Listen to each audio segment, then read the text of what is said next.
بسم الله الرحمن الرحيم قل هذه سبيلي أدعو إلى الله على بصيرة أنا ومن اتبعني وسبحان الله وما أنا من المشركين. حمدا لسابق فضلك المتوالي يا رب في الأقوال والأعمال. جئنا إلى دنيا الشتات فها هنا صنم يمجد أو ضريح باني. سحب الغواية والصواعق حولها عند السفوح على شفا الأهوال.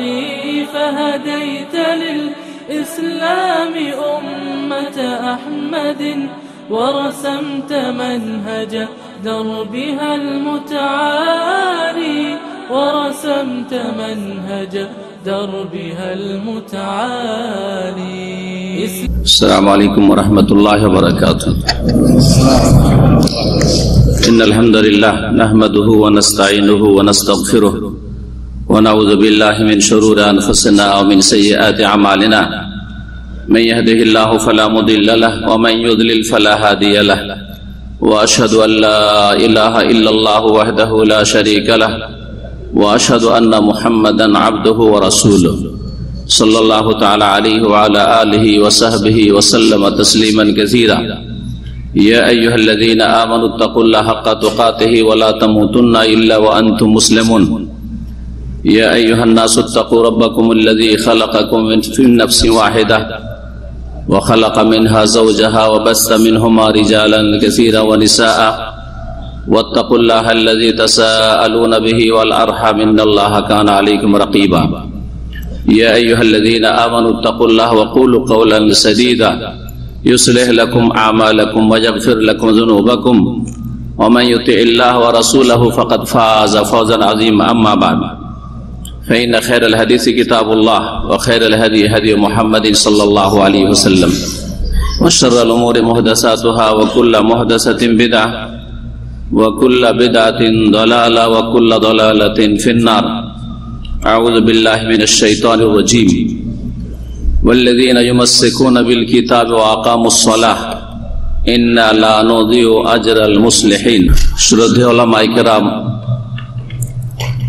সম্মানিত দ্বীনী উপস্থিতি, মহান আল্লাহ রাব্বুল আলামিনের যাবতীয় প্রশংসা যে আল্লাহ পাক রব্বুল আলামিন আমাদের সকলকে এই মোবারক মসজিদে সুবাই খাল খবরে এশার সালাতের পরে আল্লাহ রাব্বুল আলামিনের কথা এবং তার প্রিয় রাসূল সাল্লাল্লাহু আলাইহি সাল্লামের কথা কিছু শোনার জন্য, কিছু শোনাবার জন্য একত্রিত হওয়ার তৌফিক দান করেছেন। বলেন আলহামদুলিল্লাহ। সেই আল্লাহ রাব্বুল আলামিনের যাবতীয় প্রশংসা যে আল্লাহ রাব্বুল আলামিন আমাদের প্রবাসীদেরকে, আমরা সকলে এখানে প্রবাসী, এমন একটি সুযোগ দান করেছেন, তার বিশেষ নিয়ামত দান করেছেন যেটা যারা দেশে আছে তাদেরকে দান করেন নাই। আর তা হচ্ছে সৌদি আরবে কিছু সময় কাটাবার সুযোগ। অন্য কোনো দেশে নাই। যে দেশগুলিতে মানুষ শুধু পয়সার জন্য যায়, অন্য দেশের প্রবাসীরা প্রবাসে যায় শুধু রুজি রোজগারের জন্য। কেউ হালাল হারাম বাছাই করে, অধিকাংশ লোকই তার পরোয়া করে না। কিন্তু যারা সৌদি আরবে আসে তারা তুলনামূলক অন্যদের সামনে রাখলে তাদেরকে অবশ্যই তাদেরকে ভালো বলতে হবে তুলনা করে, কারণ তারা আর একটা বড় টানে এসেছে এই দেশে, শুধু পয়সার জন্য আসেনি। সেটা হচ্ছে যে এখানে হারমাইন শরীফাইন রয়েছে, আল্লাহর ঘর কাবা রয়েছে, প্রিয় রাসূল সাল্লাল্লাহু আলাইহি সাল্লামের মসজিদ, মসজিদ নববী রয়েছে, যেসব মসজিদে ইবাদত বন্দেগীর বহুগুণ সওয়াব রয়েছে যা আপনাদের জানা রয়েছে। আর এখানে হজের সুযোগ রয়েছে সহজে।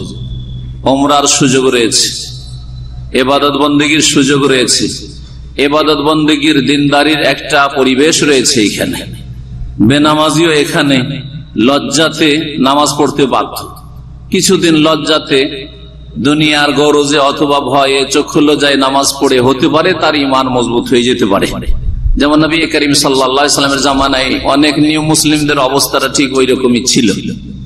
প্রথম দিকে ইসলাম গ্রহণ করেছে, কিন্তু পূর্ণরূপে তারা ইসলাম বা ঈমানের ভিতরে আসতে পারেনি। তাই মহান আল্লাহ তাদের সম্পর্কে বলেছেন, কালাতিল আরাবু আমান্না কুল্লাম তুমিনু ওয়ালাকিন কুলু আসলামনা।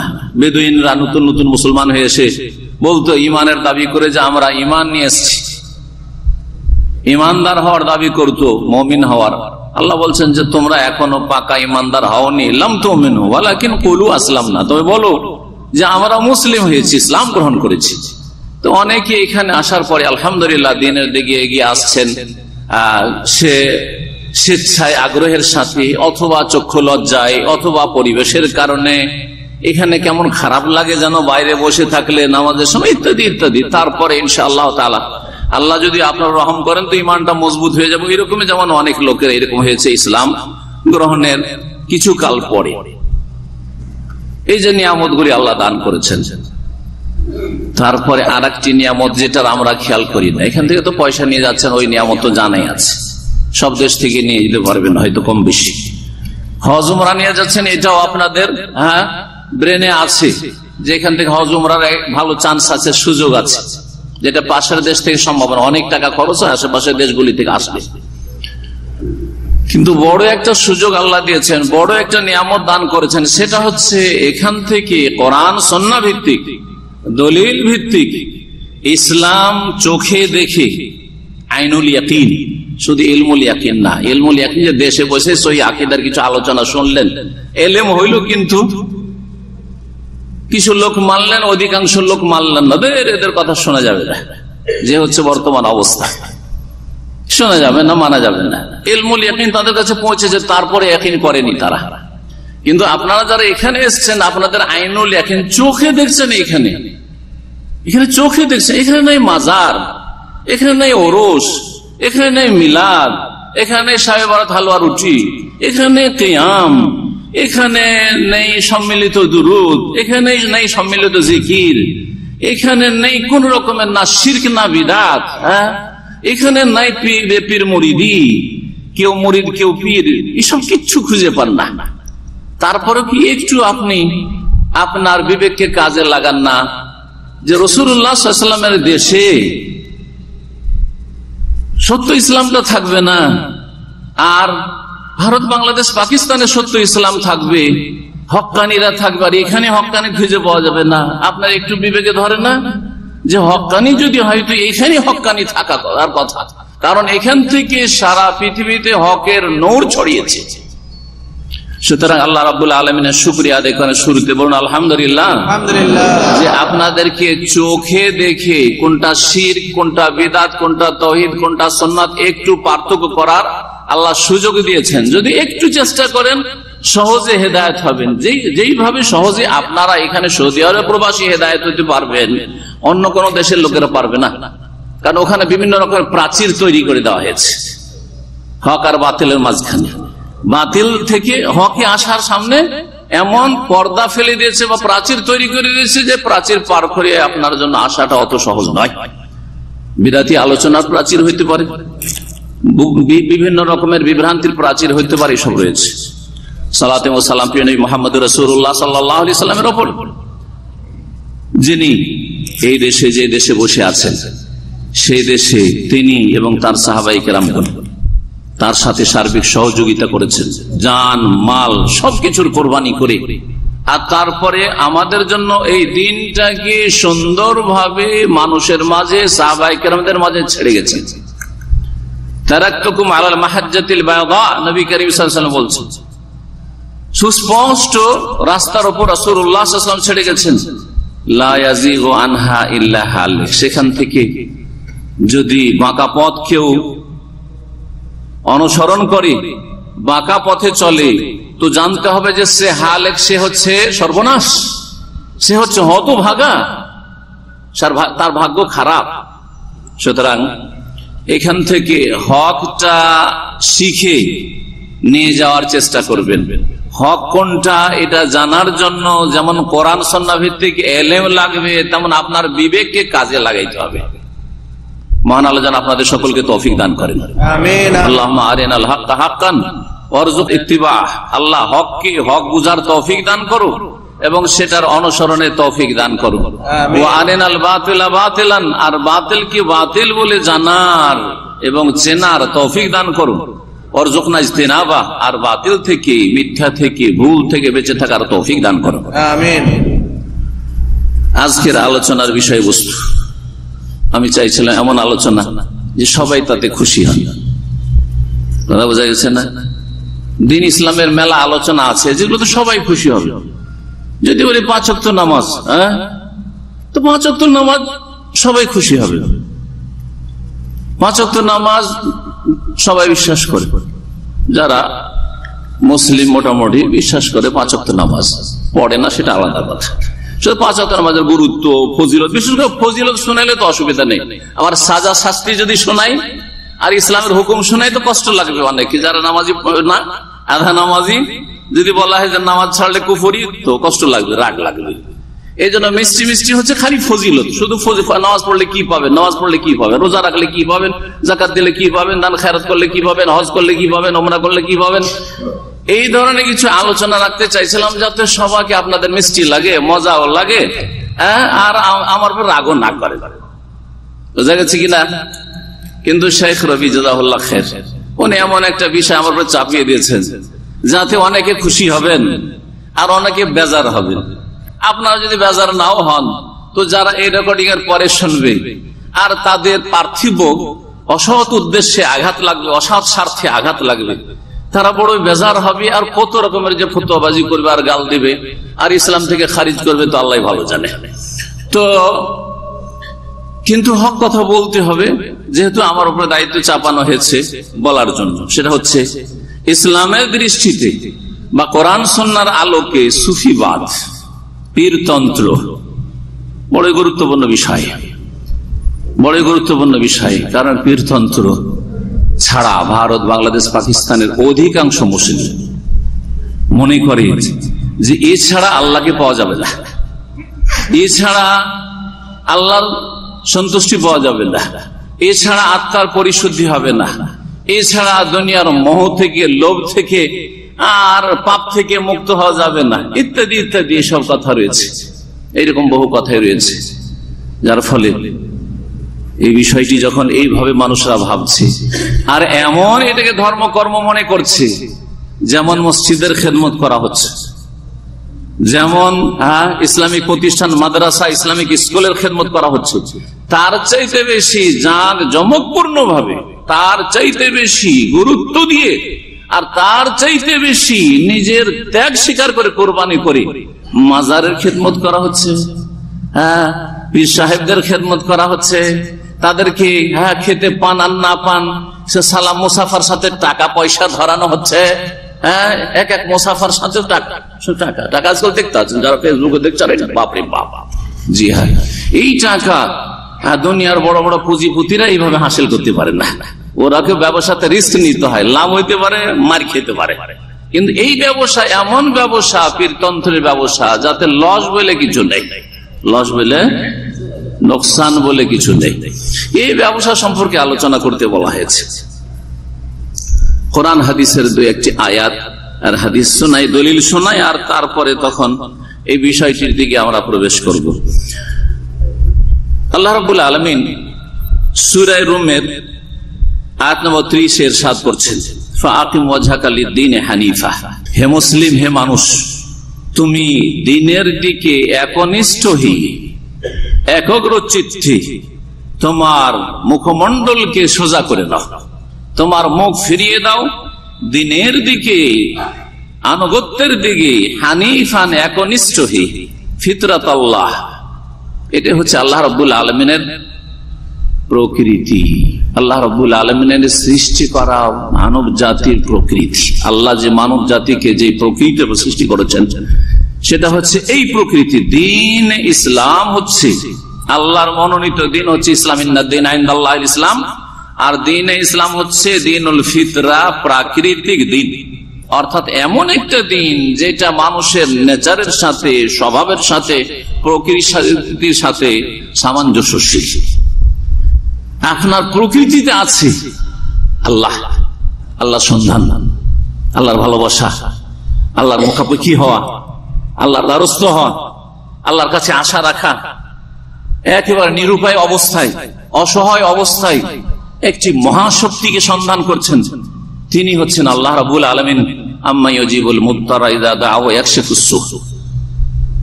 কে আছে যে নিরুপায় অসহায় ব্যক্তির ডাকে সাড়া দিয়ে থাকি, ওয়া ইয়াকশিফুস সূ, এবং বিপদ আপদকে দূর করে থাকি, একমাত্র তিনি আল্লাহ রাব্বুল আলামিন। কোন গস, কুতুব, ওলি আর আবদাল এসব নাই। ফিতরাত আল্লাহ আল্লাতী ফাতারান নাস আলাইহা, যার উপর মানব জাতিকে আল্লাহ সৃষ্টি করেছেন, এই ফিতরাতের উপর মানব জাতিকে আল্লাহ সৃষ্টি করেছেন। লা তাবদীলা লিখালকিল্লাহ যালিকাদ দীনুল কাইয়্যিম। আল্লাহর এই সৃষ্টিতে কোন রকমের পরিবর্তন নেই যে একটা যুগে ছিল তারপরে না না না না অন্য ধর্ম, মানুষের বহুত্ববাদের ধর্ম, শিরকের ধর্ম, মানুষের খেয়াল খুশি ছেড়ে দেওয়া হয়েছে। তোমাদের ইচ্ছা মতো যে যাকে যে ধর্ম লাগে তোমরা পালন করো, যেভাবে পারছো পালন করো, হইলেই হইল ধর্ম। না না না, লা তাবদীলা লিখালকিল্লাহ। এটা হচ্ছে মানুষের ফিতরাত, দ্বীন ইসলাম। আল্লাহ রাব্বুল আলামিন মানুষের ফিতরাতে, প্রকৃতিতে সৃষ্টি করে রেখে দিয়েছেন। যালিকাদ দীনুল কাইয়্যিম, এটি হচ্ছে সুপ্রতিষ্ঠিত দিন। এটি হচ্ছে আল্লাহ রাব্বুল আলামিনের দিন কায়েম করা, যে দিন ইসলাম, যে আল্লাহর মনোনীত, সেটা জীবনের প্রতিটি ক্ষেত্রে বাস্তবায়ন করবেন যার যতটা সাধ্য রয়েছে। ওয়ালাকিন্না আকসারান নাসি লা ইয়ালামুন। তাহলে মানুষের ফিতরাত হচ্ছে এটি, যে দিন ইসলাম এর উপর সৃষ্টি করা হয়েছে তাকে। সুতরাং ওই অবস্থায় যদি তাকে ছেড়ে দেওয়া হয় তো সে অবস্থায় সারা জীবনটা থাকবে, এদিক সেদিক যাবে না। কিন্তু কোন মানুষকে এই অবস্থায় ছেড়ে দেওয়া হয় না। মানুষের পারিপার্শ্বিক অবস্থা, পারিবারিক অবস্থা, সামাজিক অবস্থা, রাষ্ট্রীয় অবস্থা, বিভিন্ন অবস্থাগুলি, অর্থনৈতিক অবস্থা, বিভিন্ন অবস্থা, আশেপাশে দোস্ত বন্ধু, আত্মীয় স্বজন, এরা যেমন তেমন করে ফেলে। এই জন্য নবী মুহাম্মদ রাসূলুল্লাহ সাল্লাল্লাহু আলাইহি ওয়াসাল্লাম, সহিহ বুখারী মুসলিমে হাদিস রয়েছে, কুল্লু মাউলুদিন ইউলাদু আলা ফিতরা, প্রত্যেক শিশু জন্মায় ফিতরাতের উপর। যে ফিতরাতের কথা কোরআনে কারীমের আয়াতে সূরা রুমে আল্লাহ বললেন, একাধিক আয়াত রয়েছে মরমে, এই ফিতরাতের উপর প্রত্যেক শিশু জন্মায়। আর আমরা প্রত্যেকে এক সময় শিশু ছিলাম। আমরা ওই ফিতরাতের উপর, মানে ফিতরাত ইসলাম, ইসলামের নেচারের উপর আমাদের জন্ম হয়েছে। তারপরে বাপ মা যদি ইহুদি হয় তো ইহুদি বানিয়ে দেয়। ইহুদির ছেলেও মুসলিম হয়ে জন্মেছে, কিন্তু বাপ মা ইহুদি বানিয়ে দিয়েছে। বাপ মা খ্রিস্টান, সেই জন্য ছেলেকে খ্রিস্টান বানিয়ে ফেলেছে। অথবা বাপ মা মজুস, অগ্নি পূজক, সেই জন্য মজুসি বানিয়ে ফেলেছে, অগ্নি পূজক বানিয়ে ফেলেছে। বাপ মা হিন্দু, সেই জন্য হিন্দু বানিয়ে ফেলেছে। বাপ মা মাজারপন্থী, সেই জন্য মাজারপন্থী বানিয়ে ফেলেছে। বাপ মা অন্ধ, সেই জন্য ছেলেকে অন্ধ বানিয়ে ফেলেছে। দলিল বুঝে না, অন্ধ অনুসরণ করে, অন্ধ ভক্তি করে। পরিবেশের কারণে, সমাজের কারণে, পরিবারের কারণে, আবহাওয়ার কারণে মানুষের রং বদলে যায়, আখলাক চরিত্র বদলে যায়, ঈমান বদলে যায়, আকীদা বদলে যায়, ধর্মকর্ম বদলে যায়। না হলে প্রত্যেক মানুষ আল্লাহ রাব্বুল আলামিন দ্বীন ইসলামের উপর সৃষ্টি করেছে। সহিহ মুসলিমে আরেকটা হাদিস রয়েছে, আরো স্পষ্ট করে এই বিষয়টি। লম্বা হাদিসের একটি অংশ, হাদিসে কুদসি, মহান আল্লাহ ইরশাদ করছেন, ইয়াকুলুল্লাহু তাআলা, ইন্নী খালাকতু ইবাদি হুনাফা, আমি আমার বান্দাদেরকে একনিষ্ঠ করে সৃষ্টি করেছি। আমার বান্দাদেরকে হানিফ, যেমন ইব্রাহিম আলাইহিস সালাম হানিফ ছিলেন, ওই রকম একনিষ্ঠ করে। আল্লাহ ছাড়া কিছু বুঝেন, আল্লাহর ইবাদত ছাড়া কিছু বুঝেন, আল্লাহর মহব্বত ছাড়া কিছু বুঝেন। আল্লাহর মহব্বতের ভিত্তিতে অন্য কারোর সাথে মহব্বত, আল্লাহর মহব্বত যার অন্তরে, তার সাথে আমার কোনো মহব্বত নাই। জি, এটা হচ্ছে দ্বীন ইসলাম। আল্লাহর সাথে যার যত মহব্বত, তার সাথে আমার আপনার তত মহব্বত, এটা হচ্ছে দ্বীন ইসলাম। জি, একটা পরমাণু যার সাথে রক্তের কোন সম্পর্ক নেই, আল্লাহর সাথে তার মহব্বত, সুতরাং আপনার আমার একজন মুসলিমের তার সাথে সবচেয়ে বেশি মহব্বত। কিন্তু একেবারে আপন, বাপ মা ছেলে মেয়ে আল্লাহর দুশমন, সেজন্য আমার আপনার দুশমন। নূহ আলাইহিস সালামের ছেলে সম্পর্কে আল্লাহ যেন বললেন ইন্নাহু লাইসা মিন আহলিক, এ তোমার পরিবারে না, তোমার ছেলে অবাধ্য ছেলে। বাপের ক্ষেত্রে ইব্রাহিম আলাইহিস সালাম যা দরখাস্ত করলেন যে আল্লাহ আমার বাপের ক্ষেত্রে তুমি লাঞ্ছিত করবে, আল্লাহ বলছেন যে দেখো হচ্ছে জালেম, সুতরাং জালেমদের ক্ষেত্রে কোনো কথা চলবে না। এই জুলমের ওপর সবচেয়ে বড় জুলম শিরক, এই শিরক কুফরির ওপর তোমার বাবা থেকে গেল, সুতরাং তার জন্য দোয়া করা চলবে না, তার জন্য দরখাস্ত চলবে না, তার নাজাতের জন্য। সমস্ত আমার বান্দাদেরকে সৃষ্টি করেছে একনিষ্ঠ করে, কিন্তু এইরকম কেন হইল? এত ধর্মকর্ম, এত মতবাদ, এত তন্ত্র মন্ত্র আসলো কোত্থেকে? এইসব তন্ত্র মন্ত্র তো ছিল না। আল্লাহ সৃষ্টি করেছেন ইসলামের উপর, অর্থাৎ আনুগত্যের উপর। কার আনুগত্য? কার সামনে স্যারেন্ডার করা। ইসলাম মানে ইসলাম স্যারেন্ডার করা, আল্লাহর সামনে আত্মসমর্পণ করা, আল্লাহর আদেশ নিষেধের সামনে আত্মসমর্পণ করা। আর আল্লাহর আদেশ নিষেধ মানতে হলে রাসূলুল্লাহ সাল্লাল্লাহু আলাইহি ওয়াসাল্লাম আনুগত্য করতে হবে। আর বড়দের যতটা আনুগত্য করতে বলা হয়েছে বৈধ ক্ষেত্রে ততটা আনুগত্য করতে হবে, ব্যাস। কিন্তু আল্লাহ রাব্বুল আলামিনকে ঠিক রেখে, আল্লাহ রাব্বুল আলামিনকে ঠিক রেখে ফাজতালাতুহুমুশ শায়াতিন, শয়তান তাদেরকে নিয়ে টানা হাজরা শুরু করল। সবগুলিকে আল্লাহ হনাফা তৈরি করলেন, সৃষ্টি করলেন। আর শয়তান ইবলিস আর ওর চেলারা, যে জিন শয়তান মানুষ শয়তান রয়েছে, এরা টানা হাজরা শুরু করলো। সুতরাং ফাআহলু লাহুম মা হারামতু আলাইহিম, আল্লাহ যা হারাম করেছেন তা তাদের জন্য হালাল করে ফেললো বা ধর্মকর্ম বানিয়ে দিল। খাদ্যের ক্ষেত্রে, পানীয়ের ক্ষেত্রে, ব্যবহারের বিষয়বস্তুর ক্ষেত্রে আল্লাহ যা হারাম করেছেন মানুষ সেগুলো খেয়ে থাকে, ব্যবহার করে থাকে। এইরকমই ধর্মকর্মের ক্ষেত্রে সবচেয়ে বড় হারাম হচ্ছে, সবচেয়ে বড় হারাম কি এটাই জানেন না নাকি? শিরক। সবচেয়ে বড় হারাম হচ্ছে শিরক। এর চাইতে বড় কোন হারাম আছে? খুন করা হারাম, জিনা করা হারাম, মদ খাওয়া হারাম, কিন্তু এই সমস্ত গুনার চাইতে বড় গুনাহ কি? শিরক। শিরক। ইন্না শিরকা লাযুলমুন আযীম, সবচেয়ে বড় জুলম, সবচেয়ে বড় অন্যায়, অপরাধ। সুতরাং যা আমি হারাম করেছি তা হালাল করে দিল। শিরকে শুধু হালাল করেছে না, শিরকি হচ্ছে ধর্ম। মাজারে সিজদা করে ধর্ম, পীরকে সিজদা করেই ধর্ম। পীরের অন্ধ ভক্তি হচ্ছে ধর্ম, কারণ পীরেরা এমন মারফিত নজরে দেখে যে মারফিত নজর আপনি এটা দিয়ে বুঝবেন না, এমনকি শরীয়তের এলেম দিয়ে আলেম ওলামাও বুঝবে না।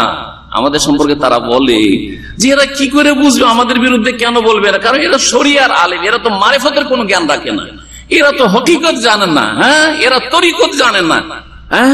কথা বোঝা গেছে? তো দ্বীন ইসলাম কোরআন হাদিস দিয়ে কমপ্লিট করা হয়েছে না আর কিছু দিয়ে? প্রশ্ন তাদের কাছে, দ্বীন ইসলাম কি কোরআন সুন্নাহ দিয়ে কমপ্লিট করেছেন না আর কিছু দিয়ে? যদি বলেন কোরআন সুন্নাহ দিয়ে, তো কোরআন সুন্নাহ দিয়ে তাহলে তরিকত, মারিফত আর হকিকত থাকতে হবে। তো কোরআন সুন্নাহ থাকলে তো কোরআন সুন্নাহ আমাদের সামনে আছে। এসব আছে কোথায় তাহলে? যেসব আপনাদের ধর্মকর্ম এই তন্ত্রের নামে। বলছেন ওয়াহারামাত আলাইহিম মা উহাল্লিলহু লাহুম, আমি যা হালাল করেছি তা হারাম করে দিয়েছে। অনেক হালাল জিনিস আল্লাহ হালাল করেছেন, আর মানুষরা ধর্মকর্ম মনে করে সেগুলিকে হারাম মনে করে নিয়েছে। যেমন হিন্দুরা দেব দেবীর নামে যখন ষাঁড় ছাড়ে, ওর গোশত খাওয়া যাবে না, আর ওই ষাঁড়কে জমি থেকে তাড়ানো যাবে না, কিছু যেখানে ইচ্ছা চড়বে, তাই না? এইরকমই মক্কার মুশরিকেরা ওই যুগে ওই রকম ছাড়তো, ভিন্ন উটকে ছেড়ে দিতে, এই উটের গোশত খাওয়া যাবে না, জবাই করাও যাবে না, এর পিঠে চড়াও যাবে না। এইরকমই মাজারের নামে যেসব খাসি মুরগি উৎসর্গ করা হয়, ওইটা মাজারে নিয়ে যে ওই বাবার সন্তুষ্টির জন্য জবাই। ও আমারাতুম আইয়ুশরিকু বি, আর শয়তান না প্ররোচিত করলো, জিন শয়তান করলো, ওয়াসওয়াসা দিল যে আমার সাথে যাতে করে এরা শিরক করে, মানব জাতি শিরক করে। না হলে সকল মানুষকে আল্লাহ সৃষ্টি করেছিলেন হনাফা করে, একনিষ্ঠ আল্লাহর বান্দা করে। এই ছিল দুটি হাদিস এবং একটি আয়াত।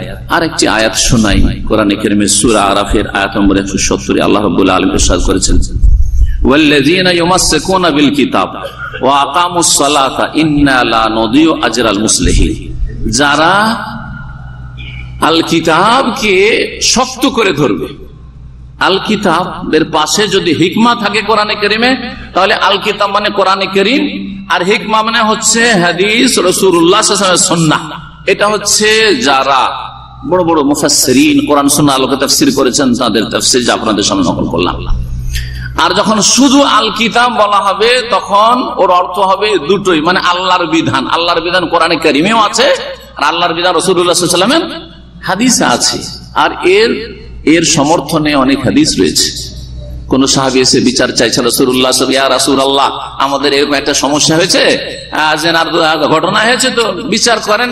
ইকযি বাইনানা বিকিতাবিল্লাহ, আল্লাহর কিতাব দিয়ে ফয়সালা করেন। ছিল বিবাহিত বা বিবাহিতা, তখন রাসূলুল্লাহ সাল্লাল্লাহু আলাইহি ওয়াসাল্লাম বললেন যে ওর জন্য রজম আছে। তো রজম যে সংসার করে মারা, ওইটা কোন কোরআনের আয়াত আছে কি হাদিসে আছে? অথচ বিচার চেয়েছিলেন ওই লোক কিতাবুল্লাহ দিয়ে। তো কিতাবুল্লাহ মানে আল্লাহর বিধান, কিতাবুল্লাহ মানে আল্লাহর বিধান। এটা হচ্ছে ব্যাপক অর্থ। যখন শুধু আল কিতাব বলা হবে, কিতাবুল্লাহ বলা হবে, আল্লাহর বিধান, আল্লাহর পক্ষ থেকে যা লিখনি বা লিখিত, যা আল্লাহ রাব্বুল আলামিন বিধি বিধান লিখিয়ে দিয়েছেন কোরআন এবং সুন্নাহ। এই জন্য হাদিসটা হচ্ছে ওহী রাসূলুল্লাহ সাল্লাল্লাহু আলাইহি ওয়াসাল্লাম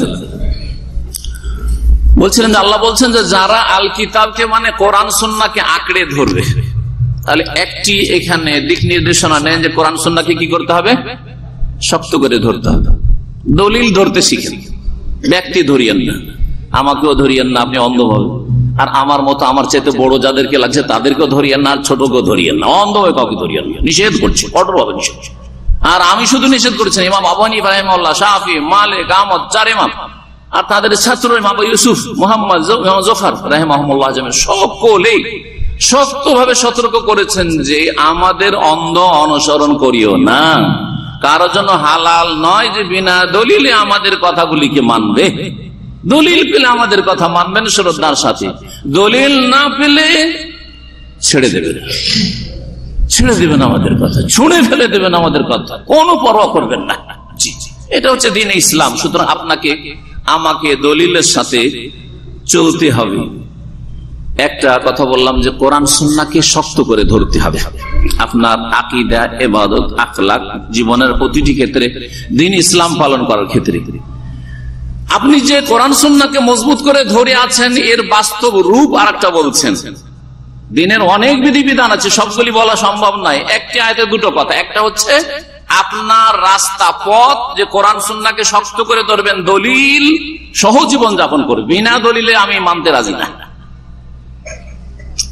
দুই নম্বর হচ্ছে ওয়া আকামুস সালাহ, আমি যে মুসলিম, যে আমি আল্লাহর আদেশ নিষেধ মানি, এর বাস্তব প্রমাণ কি? 5 বার আল্লাহর সামনে হাজিরা দেওয়া, তা হচ্ছে 5 ওয়াক্ত নামাজ। ওয়া আকামুস সালাত, আর তারা নামাজ কায়েম করবে, সালাত প্রতিষ্ঠা করবে। এই দুটো কাজ বলে আল্লাহ বলে দিলেন যে কোরআন সুন্নাহ আঁকড়ে ধরা হচ্ছে আপনার আকীদা, দ্বীনি বিশ্বাস ঠিক করা। আর দ্বীনি বিশ্বাস ঠিক হওয়ার সাথে, সহি আকীদার সাথে সাথে আপনার সত্যিকার অর্থে মুসলিম হওয়া হচ্ছে নামাজের হেফাজত করা, 5 ওয়াক্ত 17 রাকাত ফজর সহ।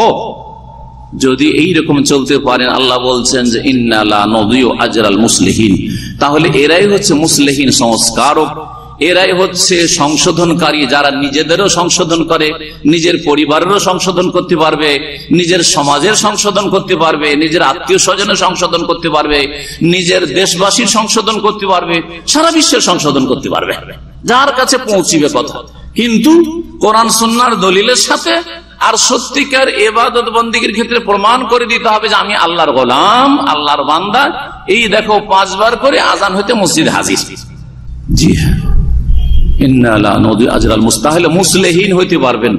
সালেহিন, আপনি নিজেই শুধু ভালো কিন্তু অন্যকে ভালো করলেন না, বা অন্যরা মন্দতে ডুবে আছে তাদের সংশোধনের চেষ্টা করলেন না, এতে নাজাত পাওয়া যাবে না। আল্লাহ শুধু মুসলিহিনদের নাজাতের কথা বলেছিলেন, যারা নিজেদেরও সংশোধন করে, অন্যদেরও সংশোধন করে। ও আনফুসাকুম ওয়া আহলিকুম নারা, আর না হলে ডুববে যখন সকলে জাহান্নামে, তখন আপনাকেও ডুবতে হবে। যেমন একটু পানি জাহাজের উদাহরণ দিয়েছেন নবী করিম সাল্লাল্লাহু আলাইহি ওয়াসাল্লাম। যদি ফুটো করা থাকে, তো পানি জাহাজের যদি উপর তলাতেও বসে থাকেন, তবু আস্তে আস্তে নিচের তলা লোক ডুবার পরে আপনিও ডুববেন, আপনার পুরো জাহাজটাই হালাকু ওয়া হালাকু জামিয়ান, সকলে ডুবে শেষ হয়ে যাবে। এই কোরআন সুন্নাহর কথাগুলি বলার পরে কথা অনেক আছে, আর সময় অল্প, আর অত লম্বা সময় এখানে সুযোগও নাই। তবে এই বিষয়গুলি ইনশাআল্লাহ তাআলা আমরা কমপ্লিট করব, যদিও অল্প কিছু আলোচনা আমাদের এই সুফিবাদ সম্পর্কে, পীরতন্ত্র সম্পর্কে আছে, অলরেডি নেটে পাবেন। কিন্তু আজকে আলোচনা যে বিষয়গুলি করব তা হচ্ছে সুফিবাদ কখন থেকে শুরু হইল, এটা কি রাসূলুল্লাহ সাল্লাল্লাহু আলাইহি জামানা থেকে, না সাহাবায়ে কেরামের জামানা থেকে, না তাবেঈনদের জামানা থেকে, না এই তিনটা যে স্বর্ণযুগ আছে তারপরে কোন কালে শুরু হয়েছে? আর প্রথম কখন শুরু হলো আর কিভাবে শুরু হলো এগুলি বললে অনেক সময় লাগে। আর তারপরে এদের মেন আকীদা, যে আকীদাগুলি সরাসরি কোরআন এবং হাদিসের সাথে সাংঘর্ষিক, একেবারে সরাসরি দ্বন্দ্ব রয়েছে। আমলের বিষয় না যে আমলে একটু বিদআত আছে, সুন্নাত আর বিদআত না, একেবারে আকীদার ক্ষেত্রে বড় বড় কুফরি, শিরক আর বড় বড় গোমরাহি জাতি ইসলাম মোটেই থাকবে না। ইসলাম একদিকে রাস্তা দেখাচ্ছে আর সুফিবাদ আর একদিকে রাস্তা দেখাচ্ছে।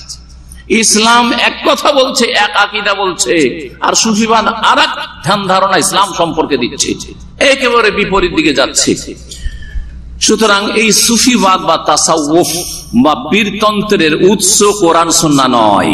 একটি কথা শুনে রাখেন, লম্বা কথার মধ্যে এই কথাগুলি যদি কমপক্ষে জানা থাকে তো অন্তত হেদায়েতের রাস্তা না খোঁজার চেষ্টা করবেন, ইউটার্নের চেষ্টা করবেন। না রে, এদিকে রাস্তা বন্ধ আছে, আমাকে সামনে গিয়ে লাভ না, একটু পরে গিয়ে ঘুরে আসতে হবে, তো অত দূর গিয়ে না ঘুরে এসে এখান থেকে ঘুরি, তাই না? জি হ্যাঁ, সুফিবাদের উৎস মানে সুফিবাদ কোরআন হাদিস থেকে নেওয়া হয়নি। সুফিবাদ বিভিন্ন ধর্মের কিছু মরিচ মশলা আর তারপরে কিছু আইটেম নিয়ে তারপরে ভর্তা বানানো হয়েছে। ভর্তা বানাচ্ছে, ভর্তাতে যেমন মেলা কিছু কাঁচা মরিচ, লাল মরিচ, এই মরিচ, সেই মরিচ, আর এই সেই করে পাঁচ মিশালা আমরা বলি, পাঁচ মিশাল, পাঁচ রকম মিক্স করা হয়েছে। এই জন্য সুফিরা হিন্দু ধর্ম থেকে কিছু নিয়েছে, খ্রিস্টান ধর্ম থেকে কিছু নিয়েছে, তারপরে অগ্নি পূজকদের থেকে কিছু নিয়েছে, মজুসদের কাছ থেকে ধর্মীয় বিষয়গুলি এদের থেকে, আর কিছু নিয়েছে গ্রিক দর্শন থেকে, ইউনানি ফালসাফা থেকে। যারা আমাদের দেশে ওই যে আকীদা নাসাফিয়া বা ইলমুল কালাম যারা কওমি মাদ্রাসায় পড়েছেন, অথবা ফাজেল কামেলে যারা ইলমুল কালাম পড়েছেন, আকীদার নামে ভ্রান্ত আকীদা, আশারি, মাতুরিদি আর ওই আপনার মুতাজিলা মতবাদ, ওই সবগুলি এসেছে আসলে আব্বাসীয় আমলে গ্রিক দর্শন থেকে।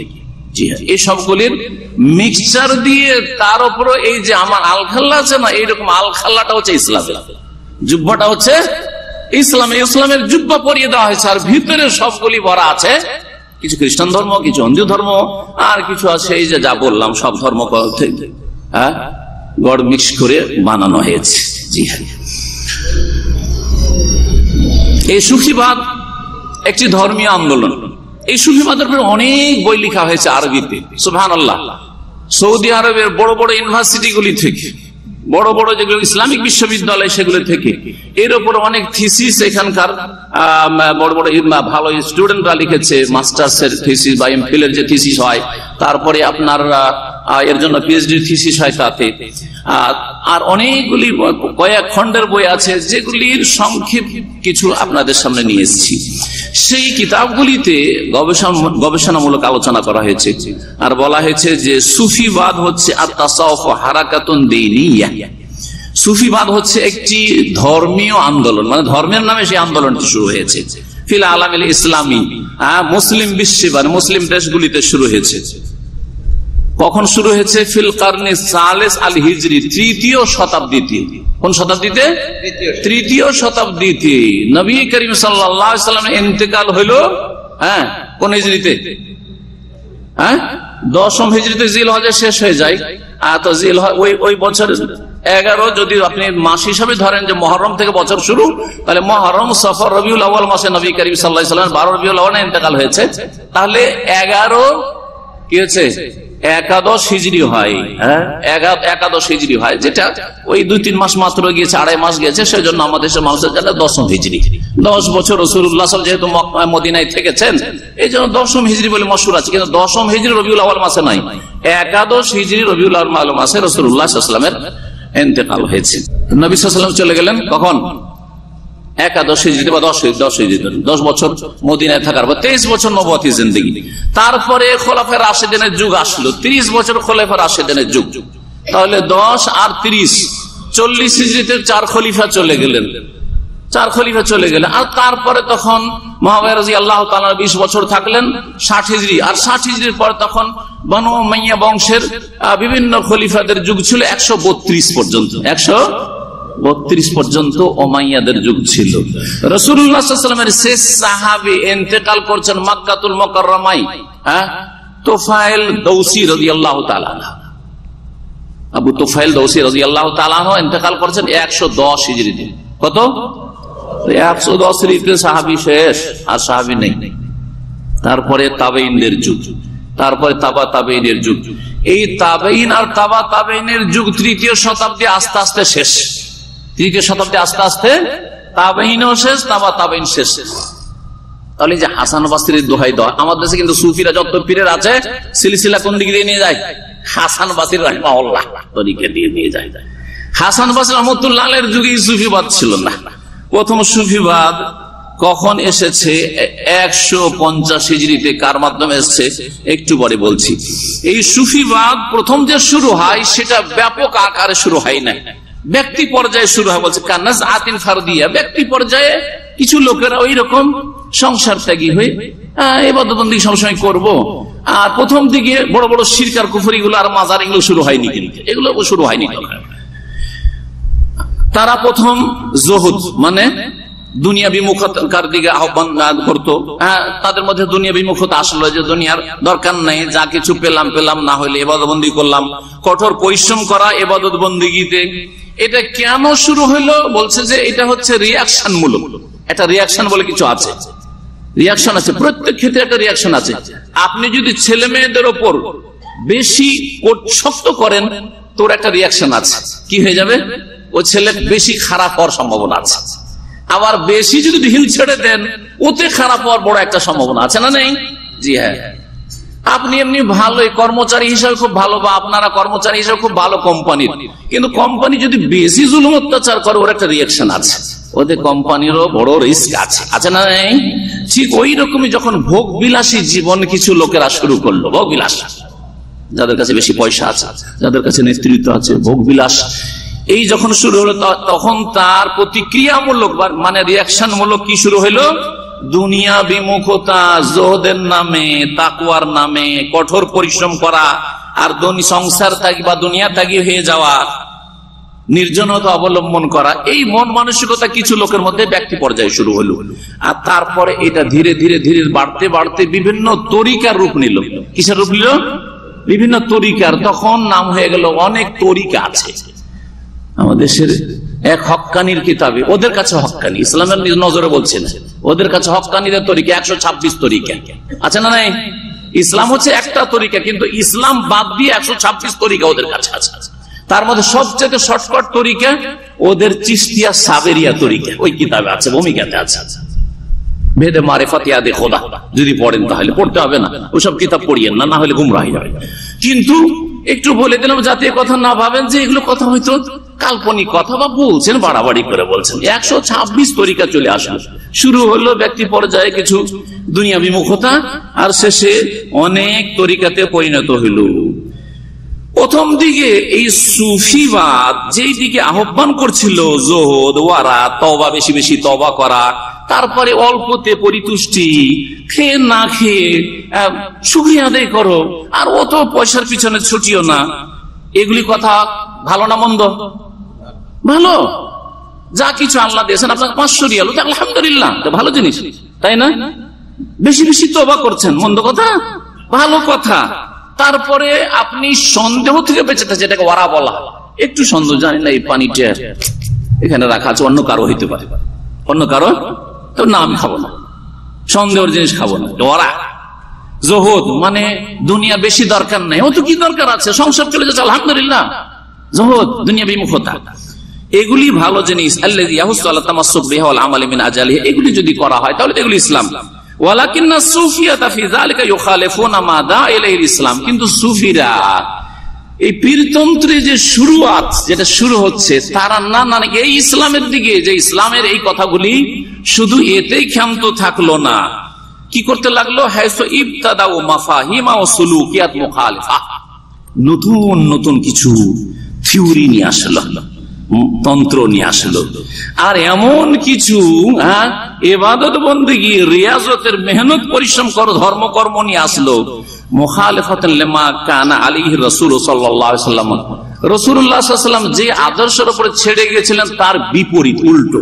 এখন নবী সাল্লাল্লাহু আলাইহি ওয়াসাল্লামের তরিকা না, এগুলো ভালো, এগুলো ভালো। যে বিদআতে হাসানা একটা চোরা রাস্তা আছে, যদিও বিদআত কাজগুলি তো ভালো, কোন মন্দ, কার চুরি করেছি না ডাকাতি করেছি, মিথ্যা কথা বলছি নাকি, জিকিরে তো করছি, যদিও নবী সাল্লাল্লাহু আলাইহি ওয়াসাল্লাম লা ইলাহা ইল্লাল্লাহ করেছেন, আমরা আল্লাহু আল্লাহু করছি, আর ইল্লাল্লাহ ইল্লাল্লাহ করছি, তাই না? কোন মন্দ করছি?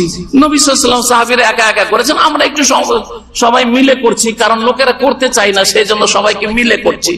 এই যে শয়তান এই রাস্তা দিয়ে ঢুকলো যে বেদাত করে ঘরে,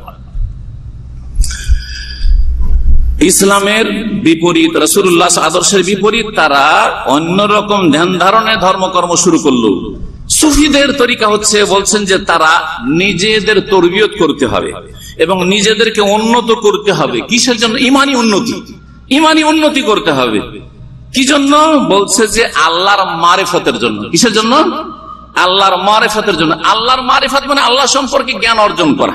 যদি এটা বলা হয় এটা ইসলাম। আল্লাহ সম্পর্কে জ্ঞান অর্জন করা সবচেয়ে বড় ফরজ।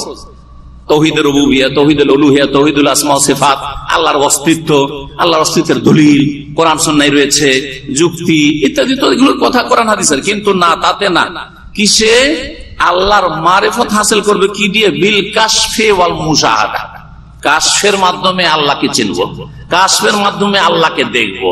এই সব রিয়াজত করে, এই সব উপাসনা করে, এই সব যে ধর্মকর্ম করে যেগুলো সুফিরা তৈরি করলো, আল্লাহকে পাবো দেখতে, কাশ পেয়ে যাবে, আল্লাহর মুশাহাদা হয়ে যাবে। লা আন তারিকা ইত্তিবাইল ওয়াসাইল, শরীয়তি পন্থায় নয় যে ঈমান ঠিক করব, শিরক মুক্ত করব, বিদআত মুক্ত করব, কুফরি মুক্ত করব, কপট নেফাক মুক্ত করব, না না, ওইরকম না। এই সুফিবাদ কি? সুফিবাদের উত্থান কেমন করে হলো? সুফিবাদের আকীদা কি? সুফিবাদ সম্পর্কে আহলে সুন্নাত ওয়াল জামাত, হানাফি, শাফেঈ, মালিক, হাম্বলি, হানাফি বলতে খাঁটি হানাফি বলছি, শাফেঈ বলতে খাঁটি শাফেঈ বলছি। আবার এই জন্যই বলছি যে বর্তমান যুগে হানাফি মাযহাবের নামে ভেজাল যুক্ত হানাফি, ওরাও বলছে আমরা হানাফি, কিন্তু আবু হানিফা রাহিমাহুল্লাহর সাথে আকীদার আর মানহাজের কোনো সম্পর্ক নেই। শাফি মাযহাবের নামে কেরালায়, মালয়েশিয়া, ইন্দোনেশিয়াতে পীর মুরিদের ব্যবসা, জমজমাট ব্যবসা, জমজমাট ব্যবসা। অথচ ইমাম শাফি রাহিমাহুল্লাহর কোন সম্পর্ক নেই এই সুফিবাদের সাথে। ইমাম আবু হানিফা রাহমাতুল্লাহ তো সুফিবাদের যুগই পাননি। মজার কথা, ইমাম আবু হানিফা রাহমাতুল্লাহ জন্ম কখন? কে বলতে পারেন জন্ম? 80 হিজরিতে। মাশাআল্লাহ, একজন শুধু। কেমন করে হানাফি হবে? আমি হানাফি, হানাফি মাযহাবের ফতোয়া দেন, আর আবু হানিফার জন্ম তারিখ জানছেন। 80 হিজরিতে জন্ম, ইন্তেকাল 150 হিজরিতে। 150-এ প্রথম সুফিবাদ শুরু হচ্ছে, যেই বছরে ইমাম আবু হানিফা রাহমাতুল্লাহ দুনিয়া থেকে বিদায় হয়ে যাচ্ছে। তাহলে ইমাম আবু হানিফা রাহমাতুল্লাহ এই সুফিবাদের বিদআত, যে পীরতন্ত্রের বিদআতের সাথে কোনো সম্পর্ক ছিল না।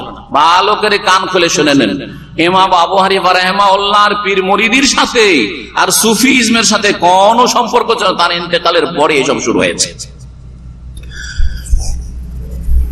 অনেকে মনে করে যে পীরের কাছে গেলে দিনদারি বাড়বে, দুনিয়া বিমুখতা বাড়বে, আখেরাত মুখী হব, পরহেজগারি বাড়বে। এগুলি ভ্রান্ত কথা।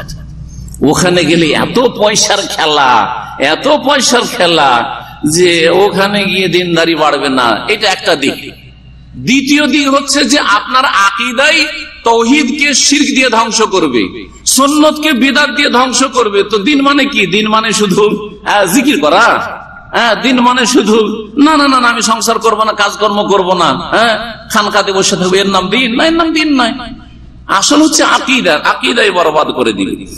তো অনেকেই ভুল বুঝে, আর যার ফলে আমাদের দেশে একটা ধারণা আছে, যদি কোনো পরেজগার, খুব পরেজগার লোক দেখে, খুব পরেজগার লোক, এখন একটু কমেছে আলহামদুলিল্লাহ, সহি আকীদার চর্চা হওয়াতে কমেছে, না হলে ভারত, বাংলাদেশ, পাকিস্তানের মাদ্রাসায় আমরা লেখাপড়া করেছি, মাদ্রাসায় যদি খুব পরেজগার ছেলে দিন, খুব ধার্মিক ছেলে, আজানের আগে মসজিদে হাজির, তোর নাম দিত সুফি সাহেব। কি নাম দিত? সুফি সাহেব নাম দিত। অথচ সুফি মানে বেদাতি, আর এই বেদাতি না, ও নামাজ পড়ার জন্য আজানের আগে হাজির, ও সুফি কি করে হইল? কিন্তু একটা ভুল ধারণা, মানে সুফি মানে বেশি পরেজগার, সুফি মানে বেশ পরেজগার না, আকীদাই বরবাদ। সুফিবাদের আকীদা তাহলে কি এখন শুনেন। আচ্ছা, এই সুফি ওদের নাম হইল কি করে? এই ক্ষেত্রে 5টি কারণ বর্ণনা করা হয়েছে। সময়ের স্বল্পতার জন্য সবগুলি কারণ বর্ণনা করব না, কারণ অধিকাংশগুলো ভিত্তিহীন। আর বিস্তারিত যখন আলোচনা কখনো করবো ইনশাআল্লাহ তাআলা আমাদের ইসলামিক সেন্টারে, তখন এগুলো বিস্তারিত আলোচনা তাতে পেয়ে যাবেন। যেটি সবচাইতে সহি তাদের নিসবতের ক্ষেত্রে বা এই নামকরণের ক্ষেত্রে, সেটা হচ্ছে যে প্রথম দিকে এই যে 150 হিজরি বা তারপরে যারা এই সুফিরা দুনিয়া বিমুখতা গ্রহণ করলো আর এই ইবাদত বন্দিগুলো খাস তরিকাতে তারা শুরু করলো, তারা সুফের কাপড়, সুফ মানে উনের কাপড়, ওনের কাপড়, গরম মোটা কাপড়, এইসব কাপড় পরতো। আর ওটা মনে করতো যে এই কাপড় পরা হচ্ছে পরহেজগারির লক্ষণ। কিসের লক্ষণ? যেমন আমাদের দেশের মানুষ মনে করে যে টুপি পরা পরহেজগারির লক্ষণ, নামাজ পড়ুক আর না পড়ুক। অনেক লোক নামাজ টুপি মাথায় দিয়ে বাইরে দাঁড়িয়ে আছে, নামাজ হয়ে গেল। হ্যাঁ, তো আমাদের দেশের মানুষ মনে করে টুপি পরাটা ধার্মিকতা। তারপরে যদি ওর উপরে পাগড়ি লাগায় তাহলে আরো ধার্মিকতা, ঠিক না? তারপরে জুব্বা যদি পরে, হ্যাঁ, প্যান্ট শার্ট নাই, জুব্বা পরে, ও নামাজ পড়ুক আর না পড়ুক। অনেক জুব্বা পরা আছে, জুব্বা পড়লে আমাদের দেশে ও পরিষ্কার, খুব পরিষ্কার লোক। তো ওই রকমই ওই যুগে মনে করা হতো যারা সুফ ওনের কাপড় পরে, মোটা সোটা কাপড়, এইসব এগুলি হচ্ছে কি আল্লাহওয়ালা লোকদের লক্ষণ। ওরা এই কাপড়টা বেশি ব্যবহার করতো। আর তার সাথে সাথে তাদের একটি মিছামিছি দাবি ছিল, বলছে কামাইয়া রাউন, তাদের ধারণা আন্না লুবসা সুফে দাবুল আম্বিয়া, নবী রাসূলগণ নাকি উনের কাপড় পরেছেন। নবী রাসূলরা কি বলেছেন? উনের, এই সুফের কাপড় পরেছেন। এই থেকে, এই সুফ থেকে তাদের নাম কি হলো? সুফি। আর এই সুফি ইজম বা সুফিবাদ, তাসাউফ শব্দটি ওখান থেকে এসেছে। কোরআন হাদিসে এটা জয়ীফ হাদিস ও তাসাউফ শব্দ খুঁজে পাবেন না, সুফি শব্দ কোথাও খুঁজে পাবেন না, একটা জয়ীফ দুর্বল হাদিসও খুঁজে পাবেন না। কথা বোঝা গেছে না? তো কারণ নবী সাল্লাল্লাহু আলাইহি ওয়াসাল্লামের জামানায় থাকবে তাহলে তো হাদিস খুঁজে পাবেন, সাহাবায়ে কেরামদের যুগে এই সুফি ইজম থাকবে, ধর্মকর্ম তাহলে না খুঁজে পাবেন। এই নামটি ওখান থেকে আসলো। এর উত্থান কখন থেকে, শুরুয়াত কখন থেকে? বলছে যে এর শুরু সম্পর্কে ইমাম শাইখুল ইসলাম ইবনে তাইমিয়া রাহিমাহুল্লাহ তিনি বলছেন যে ইন্না আউয়াল মান উরিফা বিসুফি হুয়া আবুল হাশিম আল কুফি সানাত 150। সর্বপ্রথম যেই লোকটি বলে চিহ্নিত করা হয় যে এই লোকটি হচ্ছে সুফি, এই লোকটি হচ্ছে পীরতন্ত্রের লোক, জি হ্যাঁ, তার নাম ছিল আবু হাশেম আল কুফি, কুফার লোক। কোন সালে? 150 হিজরিতে, যেই বছরে ইমাম আবু হানিফা রাহিমাহুল্লাহ, তার বাড়ি কোথায় ছিল? তার বাড়ি কুফাতেই ছিল, ইরাকের কুফা শহরে ছিল। ইন্তেকাল হয়ে গেছে, ইমাম আবু হানিফার ইন্তেকাল, আর এই আবু হাশেম কুফি, জি হ্যাঁ, এই লোককে প্রথম সুফি বলে জানা যায়। এই তাসাউফের ক্ষেত্রে, সুফিজমের ক্ষেত্রে প্রথমেই শুরু করে, আর তারপরে তখন এর নামটা বেশি পরিচিত। 3য় শতাব্দীতে, এটা এই 150 হিজরি থেকে শুরু করে 200 বছর পার হইলে তখন 3য় শতাব্দী, 200 থেকে 300 হিজরির মধ্যে সুফি ইজম, এই সুফিবাদ অনেক এগিয়ে চলে যায়। আর তারপরে এর প্রচার প্রসার হয় পারস্য দেশে, ইরাকে, মিশরে, মরক্কে, আর তারপরে ধীরে ধীরে ভারতে পৌঁছে এই পারস্য দেশ থেকে, পারস্য দেশ হয়ে এই কুফা থেকে এই সুফিজম ভারতে পৌঁছে। আর তারপরে যে মুসলিম শাসন আমল, মোগল আমল, আর তারপরে যেসব মুসলিম আমল রয়েছে সেই যুগে সুফিবাদকে খুব সুবিধা মিলল, ফ্যাসিলিটি মিলল উন্নতি করার জন্য। আর এছাড়া কোন ধর্মকর্ম আর ছিল না। সুফিদের আকীদা কি? মানে ধর্মে বিশ্বাস। সুফিদের আকীদা কোরআন সুন্নাতে যে আকীদা রয়েছে, বা কোরআন সুন্নাহ ভিত্তিক, দলিল ভিত্তিক যে আকীদা রয়েছে ইসলামের, আল্লাহ সম্পর্কে, রাসূল সম্পর্কে, আখিরাত সম্পর্কে, জান্নাত সম্পর্কে, জাহান্নাম সম্পর্কে, ওলি আউলিয়া সম্পর্কে, এই সমস্ত থেকে একেবারে ভিন্ন আকীদা, একেবারে ভিন্ন আকীদা। বলছেন তাখতালিফুল আকীদাতু সুফিয়াতু আন আকীদাতিল কিতাব ওয়াস সুন্নাহ ফি উমুরিন আদিদা। অনেক ক্ষেত্রে ইসলামী আকীদা থেকে একেবারে বিপরীত আকীদা হচ্ছে, ভিন্ন আকীদা হচ্ছে সুফিদের আকীদা। তার মধ্যে একটি বিষয় হচ্ছে মাসদারুল মারিফাতি দীনিয়া। দ্বীন ইসলামের উৎস কি? দ্বীন ইসলামের মানে ইসলাম কোত্থেকে নেবেন আপনি?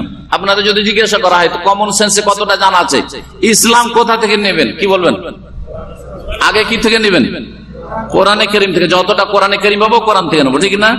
যখন মাসাইল আকীদা অনেক কিছু আছে, ইবাদত বন্দেগী বা হালাল হারাম কোরআনে পাচ্ছি না, তখন কোথা থেকে খুঁজবো?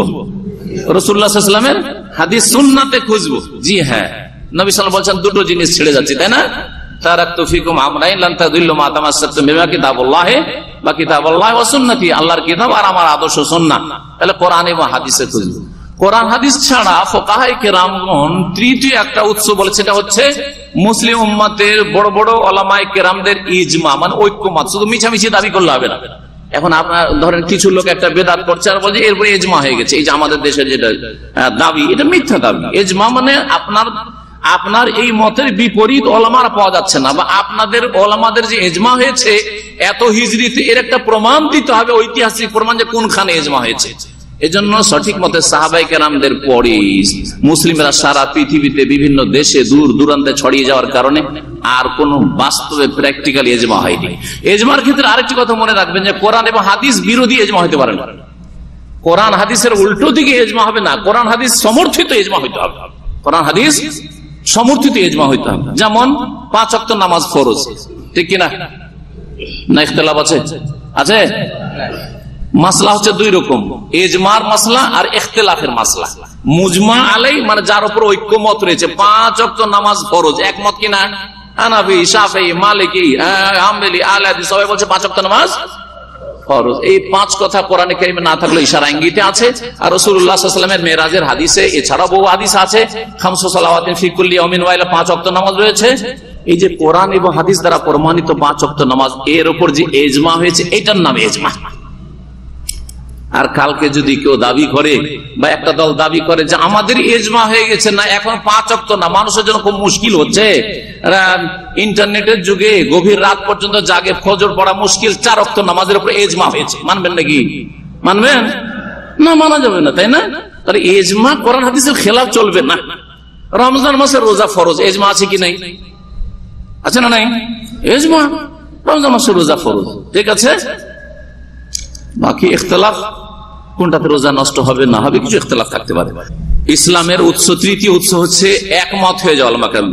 চতুর্থ উৎস হচ্ছে কিয়াস, মানে শরীয়ত সম্মত যুক্তি।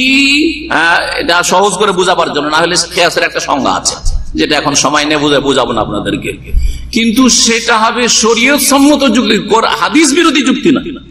হাদিসে একটা মাসলা আছে আর আপনি যুক্তি পেশ করছেন, সেটাকে ছেড়ে দেওয়ার জন্য, পরিত্যাগ করার জন্য, এটা চলবে না। বুঝছেন কিনা? হাদিসে আছে যে উটের গোশত খেলে উযু নষ্ট হয়ে যাবে।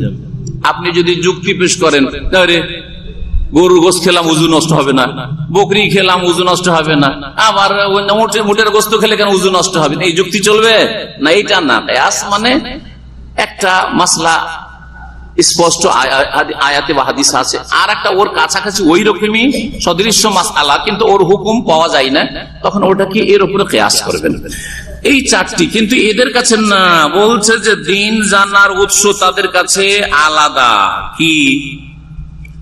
আকীদা, এমনকি আকীদাও তারা নেই। আকীদা দেখেন কিয়াস থেকে নেওয়া যাবে না, আকীদা কোরআন সুন্নাহ থেকে নিতে হবে। তারপর এরা বলছে আকীদা, সুফিদের আকীদা বলছে কোরআন হাদিসে নেই, কিন্তু ইলহামে আছে। কি আছে? আমাদের পীর সাহেবকে কি হয়েছে? ইলহাম হয়েছে। দ্বিতীয় হচ্ছে আর একটা দাবি কিছু কিছু সুফিদের আছে যে আমাদের বড় বড় গোস কুতুবদের কাছে ওহিও হয়। কি হয়? ওহি হয়। বলছে মুসার মাকে যদি ওহি হইতে পারে, দাবি দেখে মুসার মাকে, আর ওরা তো খেজরের পার্টি, আবার তো খিজির আলাইহিস সালামকে যদি ওহি হয় আর মুসা আলাইহিস সালামের শরীয়তের বিপরীত কাজ করছে, মুসা আলাইহিস সালামকে আপত্তিকর লাগছে, তাহলে আমাদের পীর সাহেবরা হচ্ছে খেজরের দল, সব হচ্ছে খিজির দল। খিজিরকে আল্লাহ স্পেশাল পাঠাচ্ছেন, আর তোমাদের পীরকে স্পেশাল পাঠিয়েছেন। এর দলিলকে নবী সাল্লাল্লাহু আলাইহি ওয়াসাল্লাম বলে গেছেন না, দিনকে পূর্ণ করে গেছেন। আকমালতু লাকুম দীনাকুম। চিন্তা করুন তো দেখি কিরকম শয়তানি করে মানুষকে জাহান্নামের রাস্তায় নিয়ে গেছে। বলছে যে এগুলো হচ্ছে উৎস, হয় ইলহাম, না হয় বড় বড় ওলিয়া উলিয়া গোসগুতি ওহী হয়, ওয়াল ইত্তিসাল বিল জিন। আর বলছে আকীদা জিন মারফত জানা যায়, জিন দিয়েও জানতে পারে, যেটাকে বলে রুহানি ইলম দিয়ে আমরা জেনেছি। কি দিয়ে? রুহানি ইলম দিয়ে। কোরআন হাদিসে না, কিন্তু রুহানি ইলম আমাদের পীর সাহেব জেনেছে। আর একটা বলছে যে ওলিয়া উলিয়ারা যখন খুব উন্নতি করে, ফানা হয়ে যায়, তখন এরা আকাশে চলে যায়। শুধু আকাশে না, এক পাগলের গল্প আছে আশিক মাসুকের কিতাবে, 7 আসমানের উপর আরশের উপর চলে গেল, 7 আসমান পর্যন্ত আওয়াজ পাওয়া যাচ্ছে, কিন্তু তারপরে যখন আল্লাহতে গিয়ে লয় হয়ে গেল, মানে বিলীন হয়ে গেল, ফানা হয়ে গেল, কোন আওয়াজ আর খুঁজে পাওয়া যাচ্ছে না। পাগলা রে, আর কোন আওয়াজ পাওয়া যায় না। কথা বোঝা গেছে যে এগুলো হচ্ছে ধর্মকর্ম সুফিদের। আকাশে চড়ে নাই পীরেরা, আর কি অবিল ফানা ফিল্লাহ, আল্লাহতে ফানা হয়ে যায়, মানে আল্লাহর মধ্যে এমন ভাবে একাকার হয়ে যায় যে খুঁজে পাবেন না বাইরে কোথায় পীর সাহেব। পীর সাহেব আল্লাহর মধ্যে ঢুকে গেছে, আল্লাহর মধ্যে পীর সাহেব ঢুকে গেছে, দিয়ে নিজে আনাল হক আমি আল্লাহ শুরু করে দিয়েছে। জি হ্যাঁ, আর কি বলছে পীর সাহেবেরা রিয়াজত আর মেহনত পরিশ্রম ইবাদতে করে করে কি হয়, ইনজিলাউ মিরাতুল কলব, কলবের আয়না আছে, কলবের আয়না কি হয়ে যায়, পরিষ্কার হয়ে যায়। কলবের আয়না যখন পরিষ্কার হয়ে যায় তখন অদৃশ্য জগৎ দেখতে পায়, আমরা দেখতে পাই না। বাইরে কি আছে না আছে দেখতে পাচ্ছি কি, ওই যে পিলার আড়ে অনেক ভাইরা বসে আছেন, আমি কি দেখতে পাচ্ছি? ও শরীয়তের যে হুজুর আমি শেখ, ওই জন্য দেখতে পাচ্ছি না। কিন্তু পীর সাহেবেরা ওই যে কলবের যে আয়না ছিল, আয়না একবারে পরিষ্কার হয়ে গেছে, যার ফলে সব দেখতে পাচ্ছে, সব দেখতে পাচ্ছি। এইসব ধোকাবাজি করে আর মানুষকে জালে ফাঁসিয়ে পয়সা কেন দিবে না রে, আমি কি কাজে এসছি, পীর সাহেবকে সব জানছে, আমার ছেলে মেয়ে হয় না, আমার ছেলে অসুস্থ, আমার এই সমস্যা সেই সমস্যা, সব পীর সাহেব জানছে। অথচ হ্যাঁ, জিন শয়তানকে লাগিয়ে রেখেছে, এরা সেহের জাদু আর গণক জ্যোতিষীদের কাজ করে। সম্মানিত ভাতৃমণ্ডলী, এদের আকীদা সম্পর্কে বলছিলাম যে এগুলি হচ্ছে তাদের উৎস। তেমনি তাদের কাছে তাদের ধারণা যে আকীদা বা ইসলামের উৎস হচ্ছে কাশফ। হঠাৎ করে বসে থাকতে থাকতে কি হয়ে যায়, দুনিয়া খুলে যায়। কাশফ মানে কি, উন্মুক্ত হয়ে যায়, খুলে যায়, যার ফলে শুধু এই সামনে একটু আড়ের কথা নয়, সারা দুনিয়া দেখতে পায়। পীর ওলি কামেলরা কি করে, সারা দুনিয়া দেখতে পায়।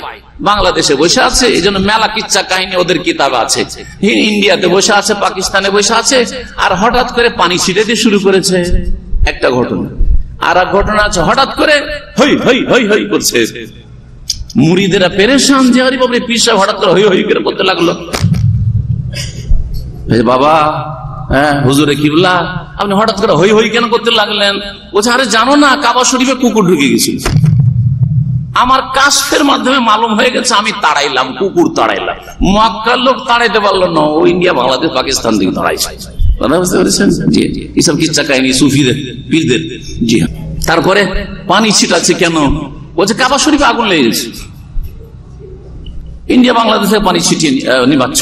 জি, তারপরে আর কি, ওয়াবিরাবতিল কলবি বির-রাসূল সাল্লাল্লাহু আলাইহি ওয়াসাল্লাম, ওদের কলব আল্লাহ রাসূলের কলবের সাথে জোড়ানো থাকে। তো রাসূলুল্লাহ সাল্লাল্লাহু আলাইহি ওয়াসাল্লামের কলব যেমন জীবন, তার জীবদ্দশায় ঘুমাইতো না, চোখ ঘুমাইতো, হাদিস আছে, সহিহ বুখারী হাদিস। হ্যাঁ, তানামু আইনি ওয়ালা ইয়ানামু কলবি, আমার চোখ ঘুমায় কিন্তু অন্তর ঘুমায় না।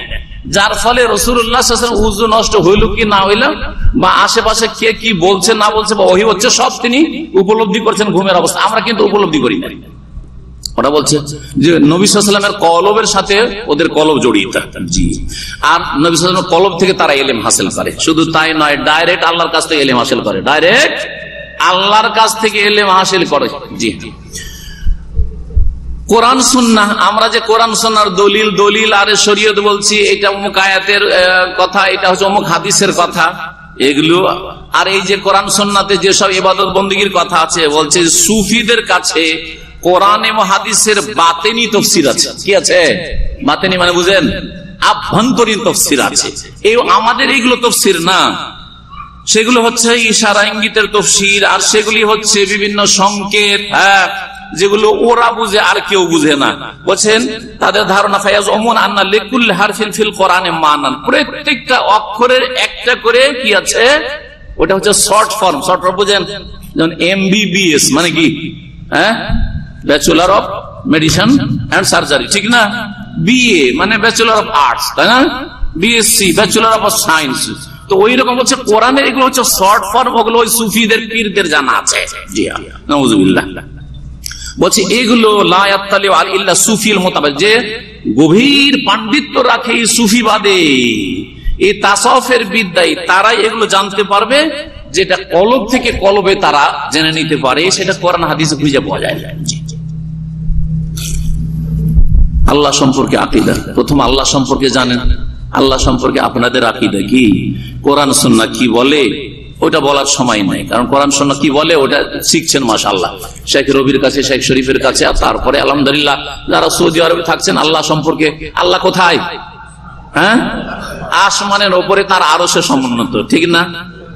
তারপরে আল্লাহ রাব্বুল আলামিনের কাজের ক্ষেত্রে আল্লাহ এক, আল্লাহর ইবাদত ক্ষেত্রে আল্লাহ এক, আল্লাহর নাম গুণাবলীর ক্ষেত্রে জানা আছে তাওহীদ 3 প্রকার ইত্যাদি, এবং আল্লাহ রাব্বুল সম্পর্কে যেসব জ্ঞান এখানে চর্চা করা হয় আলহামদুলিল্লাহ জানেন আপনারা।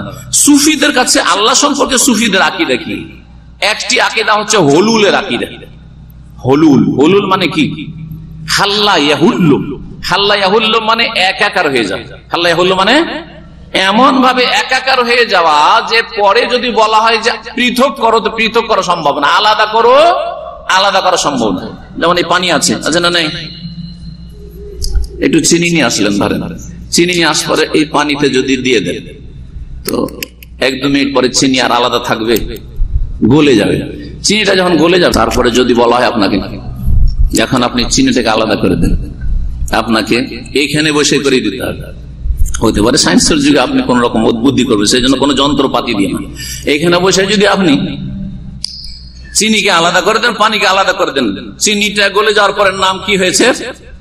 পানিটা নাম শরবত হয়ে গেছে, তাই না? পানিটার নাম শরবত হয়ে গেছে। এখন আপনাকে বলা হচ্ছে চিনি আলাদা করে দেন, পানি আলাদা করে দেন, 1 লক্ষ রিয়াল দিয়ে আরামসে বাড়ি চলে যায় 1 লাখ টাকা নিয়ে। এত খাটাখাটি দরকার পারবেন?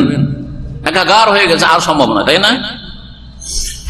তো এই সুফিদের আকীদা আল্লাহ সম্পর্কে যে আল্লাহর যারা এই সুফি বান্দা, হ্যাঁ, যারা পীর এক কথায়, তারা মেহনত পরিশ্রম আর এইসব ধ্যান করতে করতে করতে এমন হয়ে যায় যে আল্লাহর মধ্যে ফানা হয়ে যায়, এমন ভাবে আল্লাহর মধ্যে ফানা লয় বা বিলীন হয়ে যায় যে তারপরে যদি ওই সুফিকে বলা হয় যে তুমি আলাদা আর আল্লাহ আলাদা, না না না, যিনি আল্লাহ তিনি হচ্ছেন হুসেন মানসুর হাল্লাজ, যিনি আল্লাহ তিনি হচ্ছেন হুসেন মানসুর হাল্লাজ। এই জন্য হুসেন মানসুর হাল্লাজ কি বলতো? আনাল হক আনাল হক আনাল হক আনাল হক। হুসেন মানসুর হাল্লাজ আমাদের দেশের খুব বড় পীর, ঠিক না? জানেন তার খবর? তার বাড়ি ছিল ইরাকে। সুফিদের জীবনের একটা আলোচনা হবে সংক্ষিপ্ত, যে এরা কোথাকার ছিল আর কি এদের শিরকি কুফরি আকীদা ছিল। হুসেন মানসুর হাল্লাজ ভারত সফর করে, ইন্ডিয়া ভারত সফরকে হিন্দুদের বড় বড় যারা সাই বাবা, বড় সাধু সন্ন্যাসী আর বড় বড় যারা ধর্মগুরু, তাদেরকে শিষ্যত্ব গ্রহণ করে আর তাদের কাছ থেকে হিন্দু ধর্মের থিওরি গুলি শিখে, শিখার পরে ওই সবগুলি নিয়ে আসার পরে বললাম যে ইসলাম ধর্মের লেবাস পোশাক পরিয়ে দিয়ে তখন একটি নতুন আকীদা পোষণ করে, যার নাম হচ্ছে হুলুলের আকীদা। কিসের আকীদা? হুলুলের আকীদা। অর্থাৎ আমি আল্লাহর মধ্যে এমন ভাবে বিলীন হয়েছি যে একাকার হয়ে গেছি, আমিও আলাদা না, আল্লাহ আলাদা নাই, আনাল হক আনাল হক। বোঝা গেছে? বড় একজন হুজুর দেশের, তার বক্তব্য আছে, নেটে আছে, যে ফেরাউন আনাল হক বলে বড় কাফের হয়েছে, আর হুসেন মানসুর আল্লাহ আনাল হক বলে বড় ওলি হয়েছে। আল্লাহ আউযুবিল্লাহ, এত বড় অবিচার, এত বড় অবিচার। এইটাই তো আপনারা করেছেন, যে এক লোক দুর্গাকে সেজদা করে কাফের মুশরিক হয়ে গেল, হিন্দু হয়ে গেল, আর আরেকজন দরগাকে সেজদা করে আল্লাহর বড় খাস বান্দা হয়ে গেল। না, এইরকম জুলুম অত্যাচার কি জবাব দিবেন কিয়ামতের দিনে? যখন টেনে হেঁচড়ে নিয়ে আসবে আল্লাহ, আল্লাহ আপনাকে, আল্লাহর ফেরেশতারা, আর হিন্দুর পাশে দাঁড় করবে, এও শিরক করেছে, তুমি শিরক, তোমারটা আবার জান্নাতে যাওয়া কাজ, আল্লাহ ছাড়া তুমিও অন্যকে সেজদা করেছো আর সে অন্যকে সেজদা করেছে, এটা জাহান্নামে যাওয়া কাজ আর তোমারটা জান্নাতে যাওয়া কাজের দলিলটা দাও দেখি।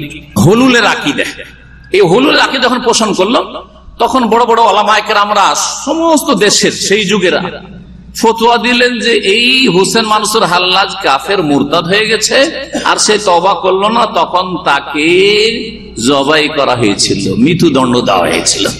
জি হ্যাঁ, এই অপরাধী হচ্ছে হুলুল আকীদার পৃষ্ঠপোষক।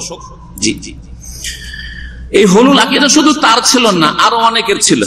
বাংলাদেশে বায়েজিদ বোস্তামির মাজারের একটা ধারণা আছে, কোথাও জানো আছে না? নাই, চিটাগাং না? আমার শোনা মতে এতটুকু যে চিটাগাং কি আছে, বায়েজিদ বোস্তামির কবর আছে। এই বায়েজিদ বোস্তামি পারস্য দেশের লোক, জানি না বাংলাদেশে কেমন করে গেল আর ওখানে মাজার কেমন করে হইল, আল্লাহ ভালো জানে।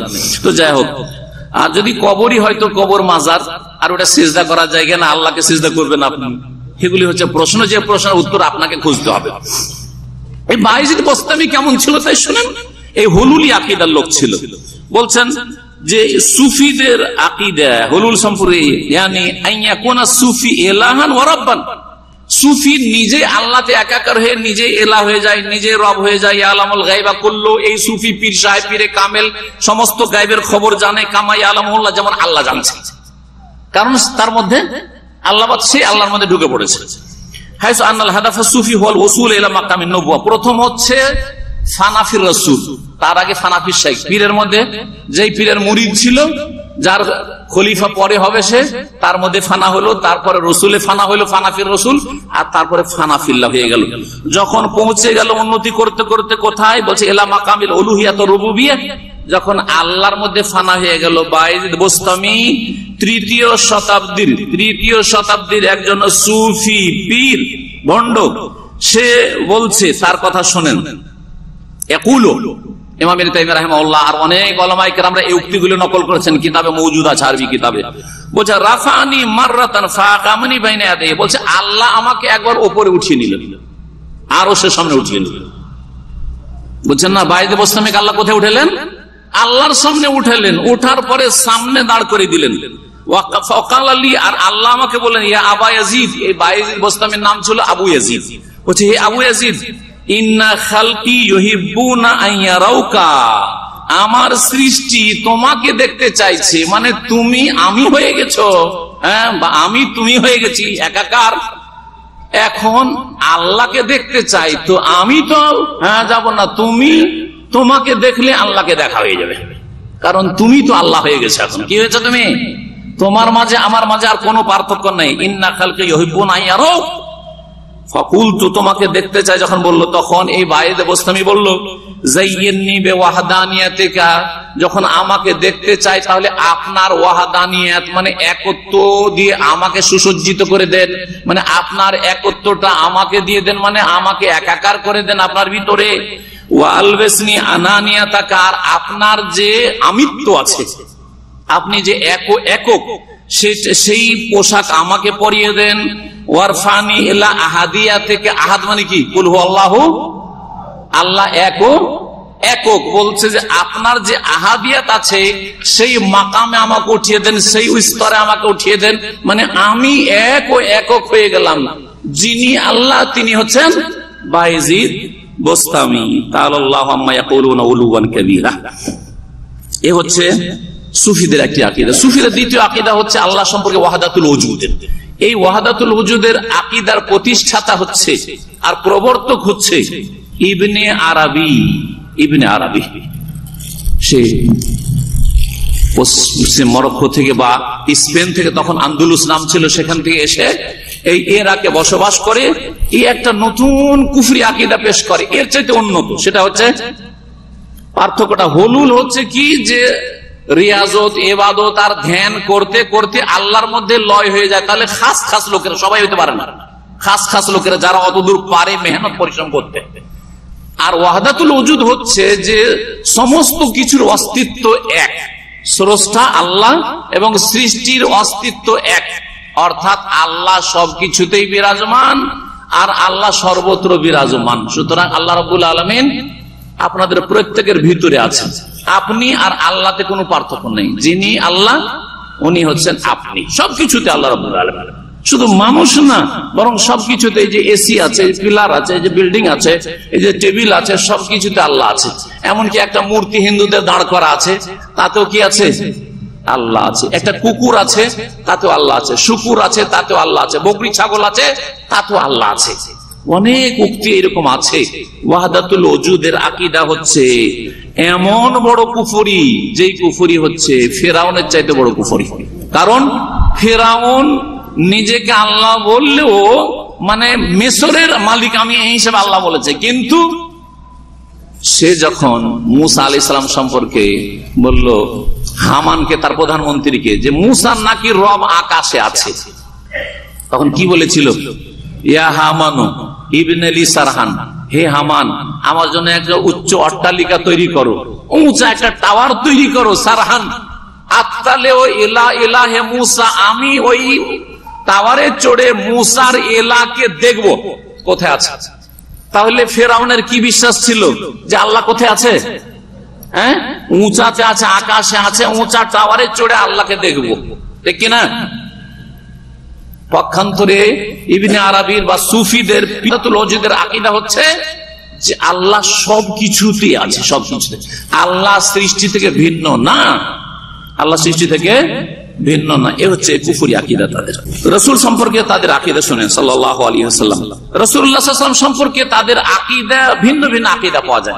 কিছু পীরের একরকম, কিছু পীরের আর এক রকম। এক শ্রেণীর পীরের আকীদা শুনেন। বায়েজিদ বোস্তামির একটা উক্তি অনেকগুলি কিতাবে, এমনকি বাংলা পীরদের কিতাবে আছে, আমি সেখান থেকে পড়েছি, ওই উক্তিটা শোনাই। বায়েজিদ বোস্তামি বলতো নিজে গর্ব করে যে খুদনা বাহরান ওয়াকাফাল আম্বিয়াউ আলা সাহিলিহি, আমরা এমন সাগরে পাড়ি দিয়েছি যেই সাগরের কিনারায় গিয়ে নবীরাও থমকে দাঁড়িয়ে গেছে। কি বুঝলেন? বলে নাউজুবিল্লাহ। আমি আর আপনি যদি যাই দুজন সাগরের কিনারায়, আর যাওয়ার পরে আমি থমকে দাঁড়িয়ে গেলাম আর আপনি সাগর পাড়ি দিয়ে চলে গেলেন, এটা সম্ভব? কারণ আপনি হয়তো সাঁতার জানেন, আমি সাঁতার জানি না, ঠিক না? আমার সাথে বেশি পারলেন।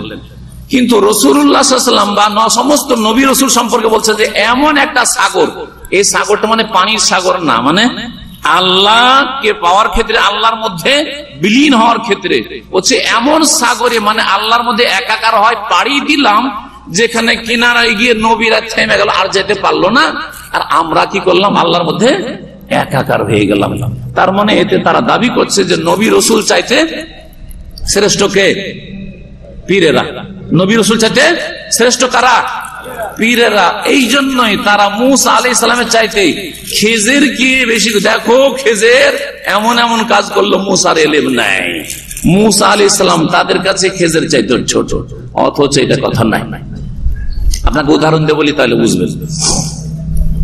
আপনারা ধরেন একজন এসির ভালো মাস্টার টেকনিশিয়ান, অথবা মেডিকেলের একজন ডাক্তার আছেন, শরীরের খুব ভালো চিকিৎসক, ঠিক না? আর আমাকে যদি চিকিৎসা করতে বলা হয়, তো আমি 2-4টা ট্যাবলেটের নামই জানি, আর বেশি কিছু জানি না। জ্বর হলে কি দিতে হবে, হ্যাঁ, এইটুকু জানি। হয়তো মাথার ব্যথা হলে কি দিতে হবে।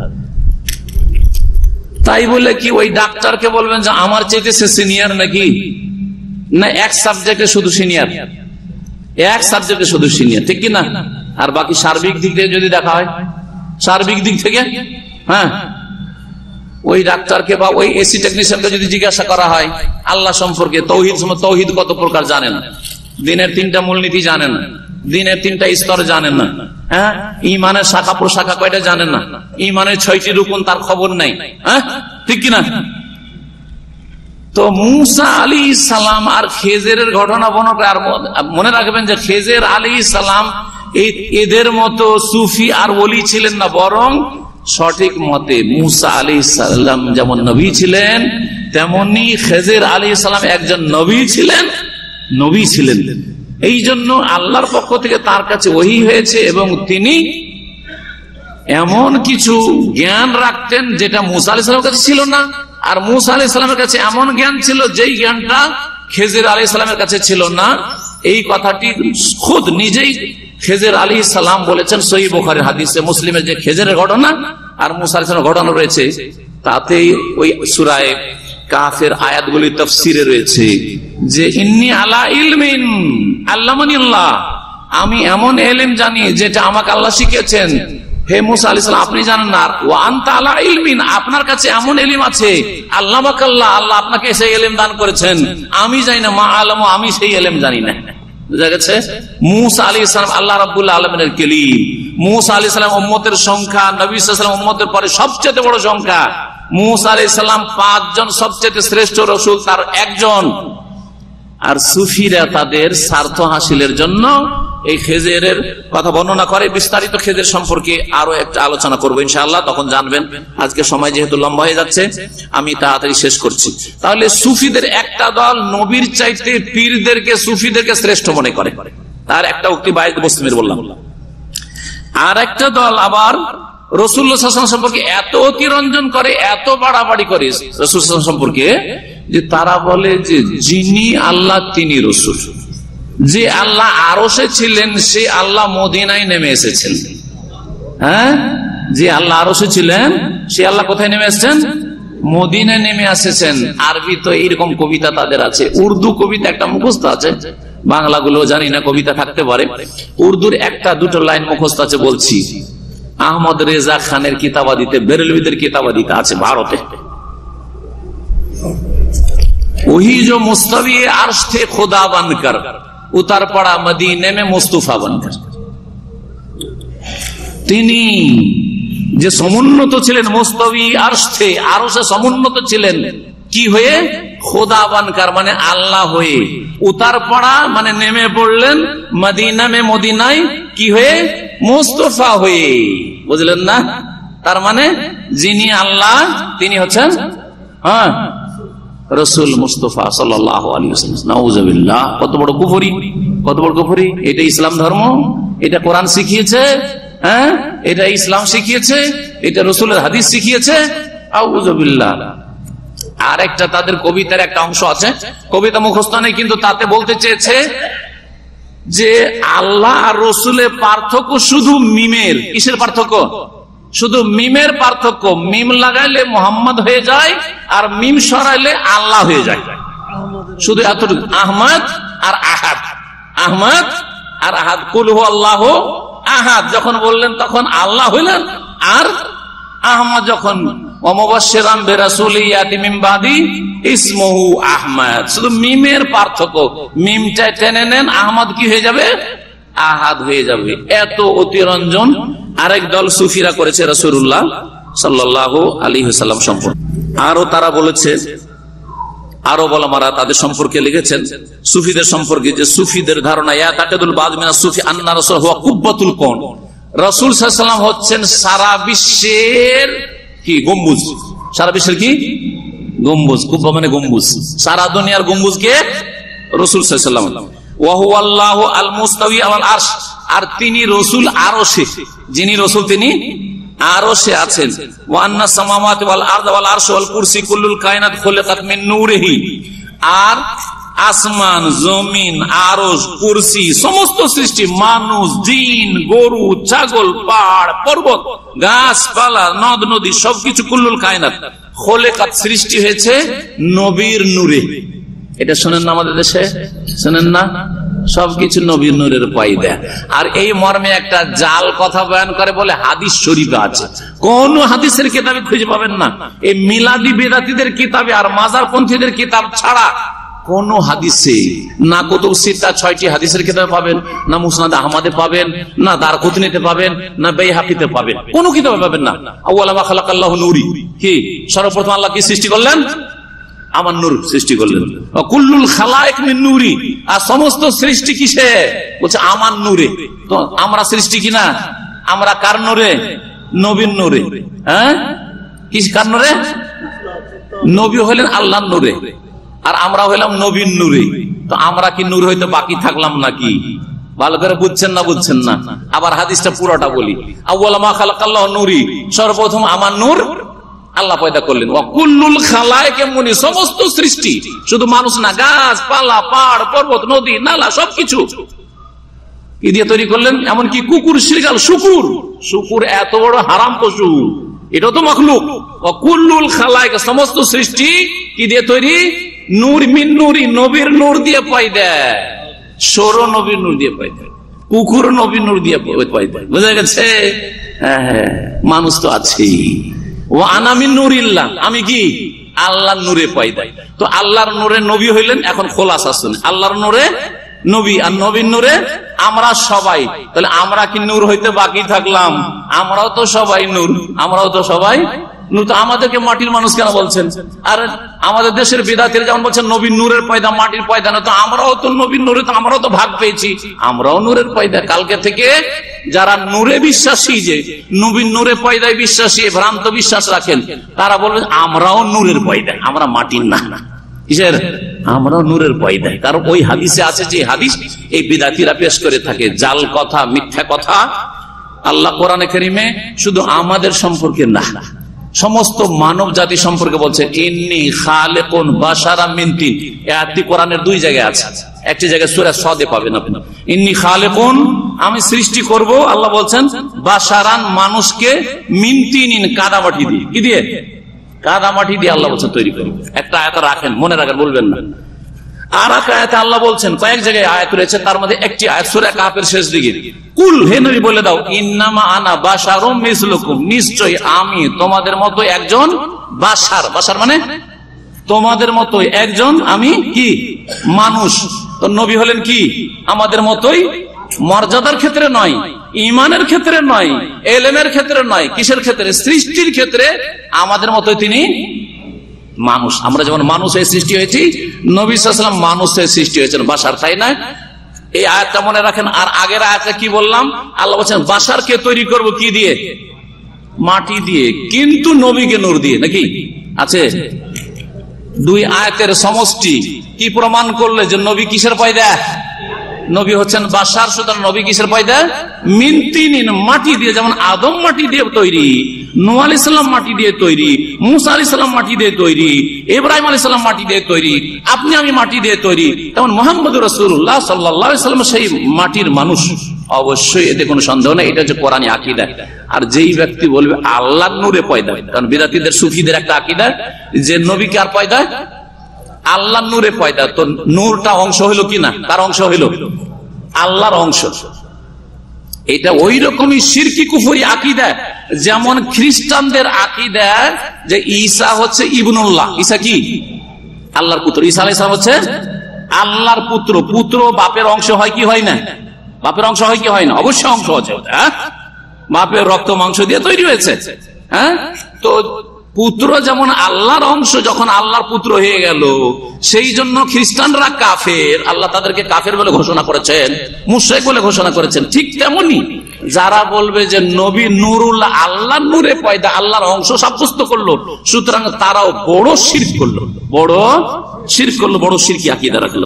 রাসূল সম্পর্কে সাল্লাল্লাহু আলাইহি ওয়াসাল্লাম বললাম যে এই ভ্রান্ত আকীদা তাদের। ওলিয়া আউলিয়া সম্পর্কে তাদের আকীদা, ওলিয়া আউলিয়া সম্পর্কে তাদের অনেক ভ্রান্ত আকীদা আছে। তার মধ্যে একটি আকীদা যে ওলি কাকে বলা হয়, বলছে মাইয়াতাওয়াল্লাহু সুবহানাহু আমরাহু, আল্লাহ যেই লোকের সব দায় দায়িত্ব নিয়ে নিয়েছেন, সব দায় দায়িত্ব নিয়ে নিয়েছেন, ফালা ইয়াকিলুহু ইলা নাফসিহি লাহযা, এক মুহূর্তের জন্য তাকে আল্লাহ ছেড়ে দেন না।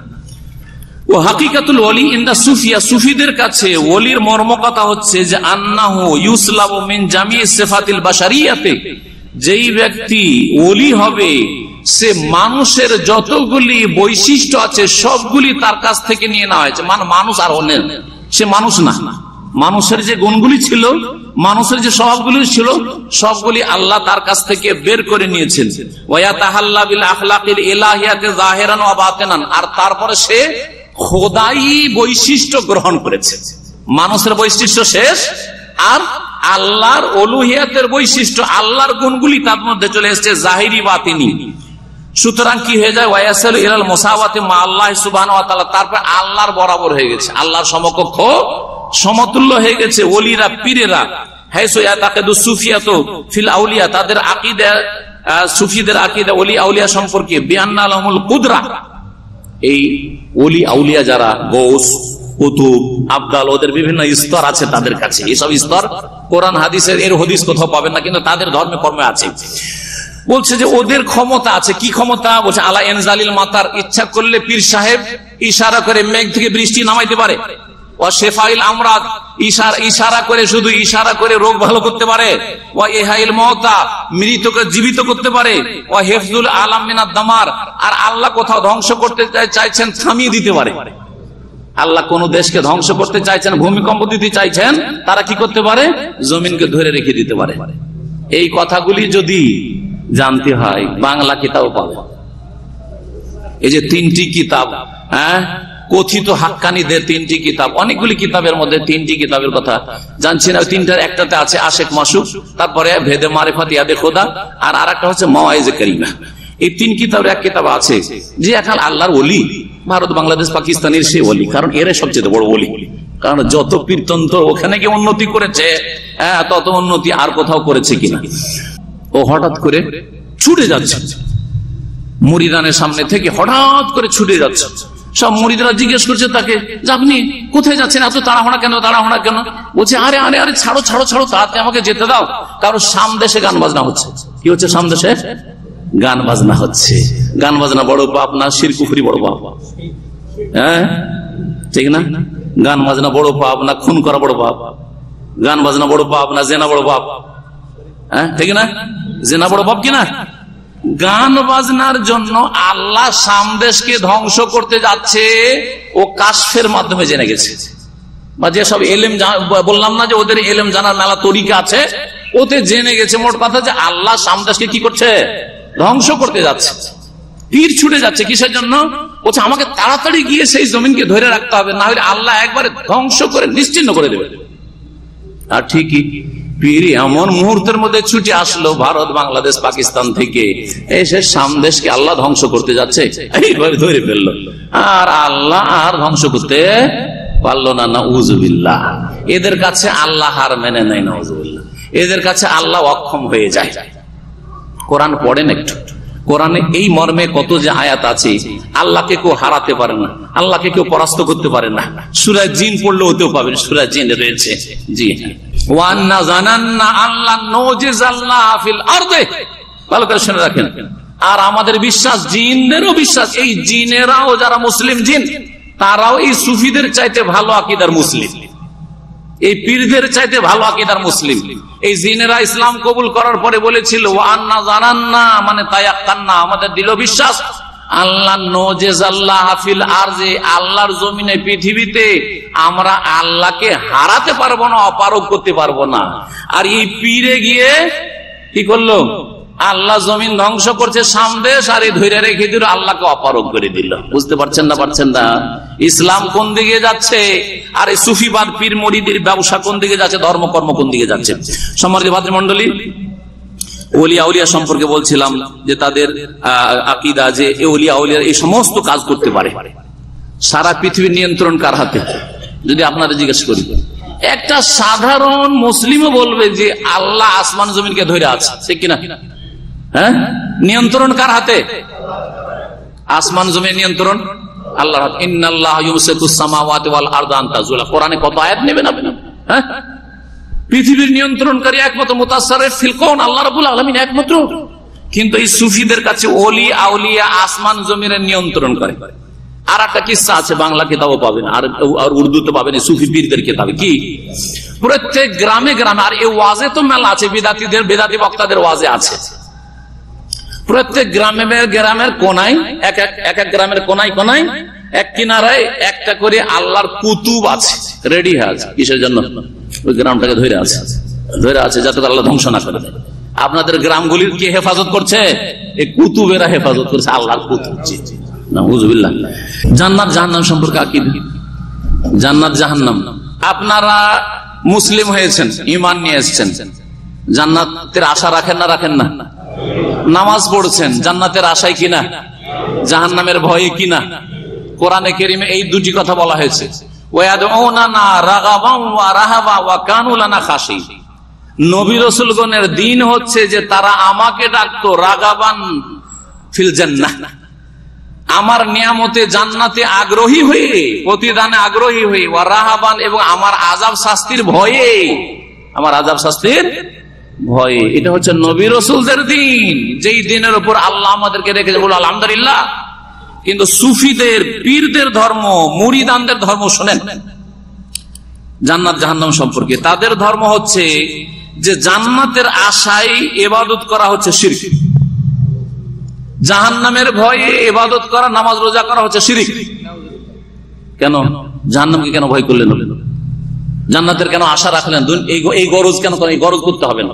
তাহলে আমরা ইবাদত করি, আল্লাহর কাছে কি পাবো? আল্লাহর নিয়ামত পাবো দুনিয়া আখিরাতে, সুখ শান্তি পাবো, আর আল্লাহর আযাব শাস্তি থেকে দুনিয়ার আযাব গজব, আর আখিরাতের আযাব থেকে শাস্তি থেকে রক্ষা পাবো, ঠিক কিনা? আল্লাহ কি শিখায়নি রব্বানা আতিনা ফিদ দুনিয়া হাসানা ওয়া ফিল আখিরাতি হাসানা ওয়া কিনা আযাবান নার, জাহান্নামের আযাব থেকে রক্ষা করো। এটাই তো দ্বীন, এটাই তো কোরআন।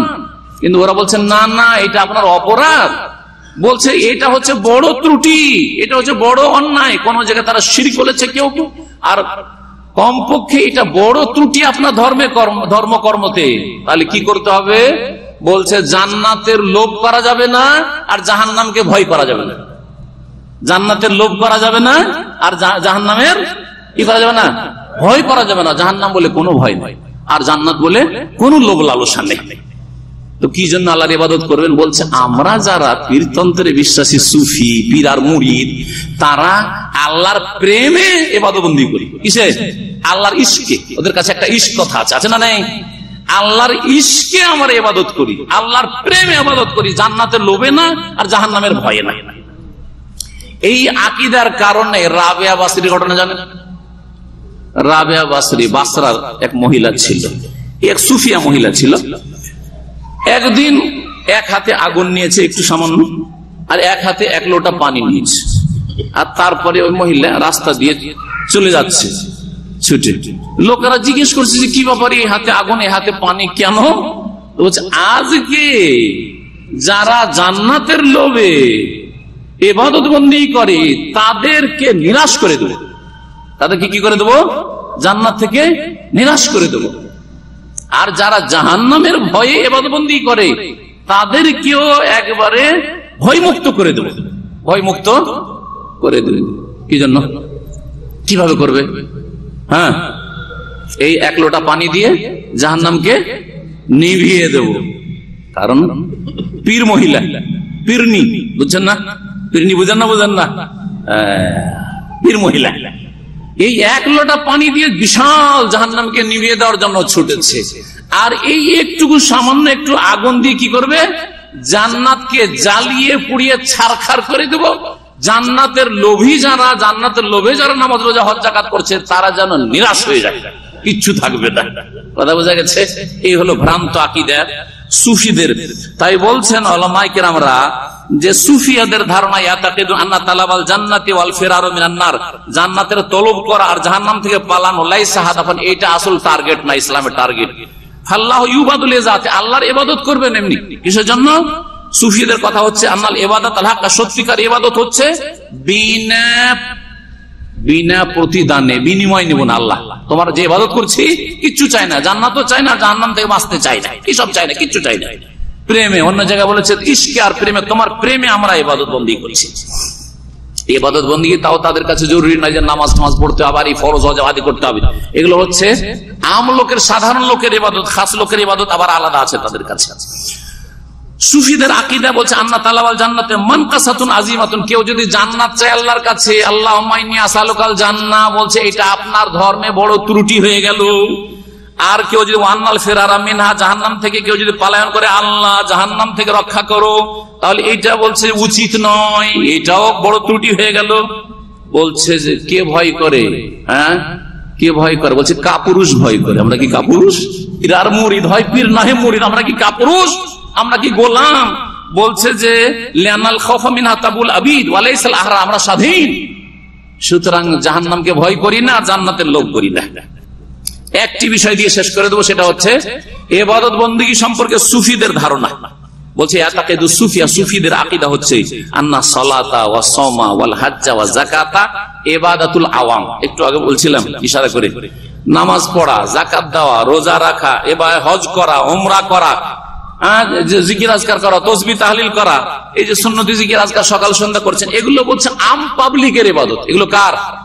আম লোকের ইবাদত, আম জনগণ। আমরা সব আম, আলেম হই, আম মানে শুধু আপনারা না, আমরাও সবাই যারা শরীয়তে লাগে, এমনকি আবু হানিফা, শাফি, মালিক, আহমদ, কারণ শরিয়ার তারা ফাকিহ ইমাম ছিলেন, তারা তো আর তরিকতের লোক না, তরিকতের লোকের ইবাদত আবার আলাদা।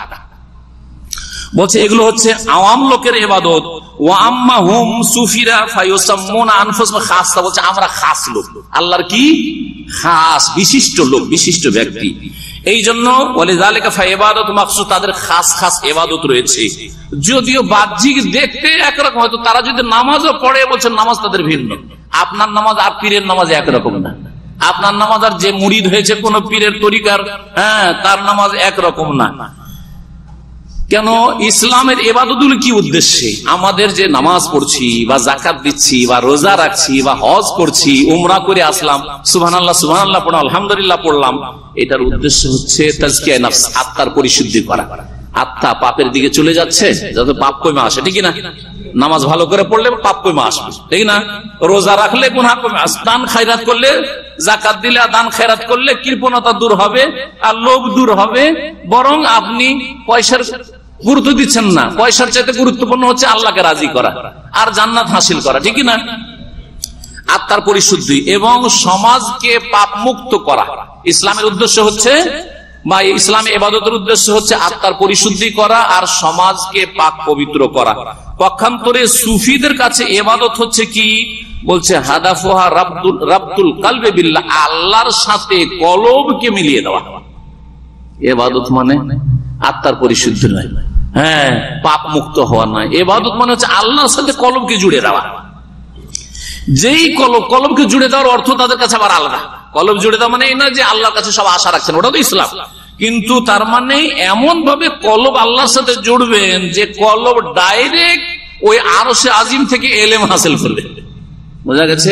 কোরআন হাদিস খুলতে হবে, কোরআন হাদিস খুলতে হবে না। এই জন্য অনেক মুহাদ্দিসিনদের ঘটনা আছে। মসজিদে নববীতে এক ইমাম দার্স দিচ্ছেন,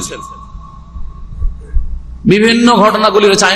ইমাম আহমদের যুগে ইয়াহইয়া ইবনে মাইন, আলী ইবনে মাদিনী, যে বড় বড় মুহাদ্দিস ছিলেন ওই যুগের ঘটনা এগুলো। এই সুফিরা এসে বসে আছে এক কোণা, আর এদিকে দার্স চলছে, দিনের আলোচনা হচ্ছে। যখন এই দিনের আলোচনা চলছে, একজন এখানে বসে আছে, তো বলছে আপনি এখানে বসে কেন, আপনি দিনের কথা শুনুন না কেন? বলছে আরে আমরা মানুষের কাছ থেকে কেন দিন শিখবো, মানুষের কাছ থেকে দিন শিখবো, আমরা তো ডাইরেক্ট কলব থেকে কলবে আল্লাহর কাছ থেকে শিখছি, কলবে নেমে আসে আল্লাহর ইলম। বুঝা গেছে না? এইভাবে কলবকে আল্লাহর সাথে জোড়া। তো বলছে যে তারা সরাসরি ডাইরেক্ট আল্লাহকে লিতালাক্কি আনিল্লাহি মুবাশারাতান, ডাইরেক্ট আল্লাহর কাছ থেকে তারা ইলম হাসিল করে তাদের ধারণায়। ওয়াল ফানাউ ফি, আল্লাহতে তারা বিলীন হয়ে যায়। আর তার সাথে সাথে রাসূল সাল্লাল্লাহু আলাইহি ওয়াসাল্লাম থেকে তারা গায়বী ভাবে ইলম হাসিল করে। নবী সাল্লাল্লাহু আলাইহি ওয়াসাল্লাম কবর থেকে তারা গায়বী ইলম হাসিল করে এবং তাদের পীরদের চরিত্র আল্লাহর মতো হয়ে যায়, পীরদের মধ্যে আল্লাহর বৈশিষ্ট্য তৈরি হয়ে যায়। এই জন্য পীরেরা বলতে থাকে কোন ক্ষেত্রে কোন কিছু যদি করতে হয় কোন বলে, তখন হয়ে যায়। এটা কার কথা? কার কথা? এ কোন কথাটা কি বলেন? ইন্নামা আমরুহু ইযা আরাদা শাইআন আন ইয়াকুলা লাহু কুন ফায়াকুন, সূরা ইয়াসিন আছে না? নেই? আল্লাহর কাজ হচ্ছে, আল্লাহ বলছে ইন্নামা আমরুহু, আল্লাহর কাজ হচ্ছে ইযা আরাদা শাইআন, যখন কোনো কিছু করতে চান, আন ইয়াকুলা লাহু, ওইটা করার জন্য আল্লাহ কি বলেন? কুন, এই হয়ে যাও, তখন সেটা কি হয়ে যায়? ফায়াকুন হয়ে যায়। পীরেরাও তাই করে, কারণ আল্লাহর গুণ তাদের মধ্যে শক্তি তৈরি হয়ে গেছে, সুতরাং তারা বলে কোন। জি, এই জন্য ভেদে মারেফত ইয়াদে খোদা কিতাবে আছে, এক পীর আসলো, আসার পরে এক নাতি, একা নাতি ছিল আর বুড়ো নানা বা দাদা আছে, ওই দাদাকে খাবার দাবার দেওয়ার আর তার জন্য রোজগার করার কেউ নেই, আর মালাকুল মত এসে ওর জান কবজ করে নিয়ে চলে গেছে। পীর এসে বলল যে এটা কেমন কথা হলো, আউযুবিল্লাহ, ভাষাটা জবানে নিয়ে আসতে কষ্ট লাগছে। আল্লাহর কি নেই মনে আছে আপনাদের? আল্লাহর আন্দাজ নেই? একটা নাতি তাই নিয়ে গেছে, তো এই বুড়োটা কি করে খাবে, দাদা কি করে খাবে? আউযুবিল্লাহ, এত বড় বেয়াদবি। তারপরে কি করলো? শুধু তাই নয়, এই তো বেয়াদবি হইলো আল্লাহর সাথে, আল্লাহকে আন্দাজ নাই, খবর নাই যে রিজিক দিতে হবে, কেন ওই নাতিকে নিল?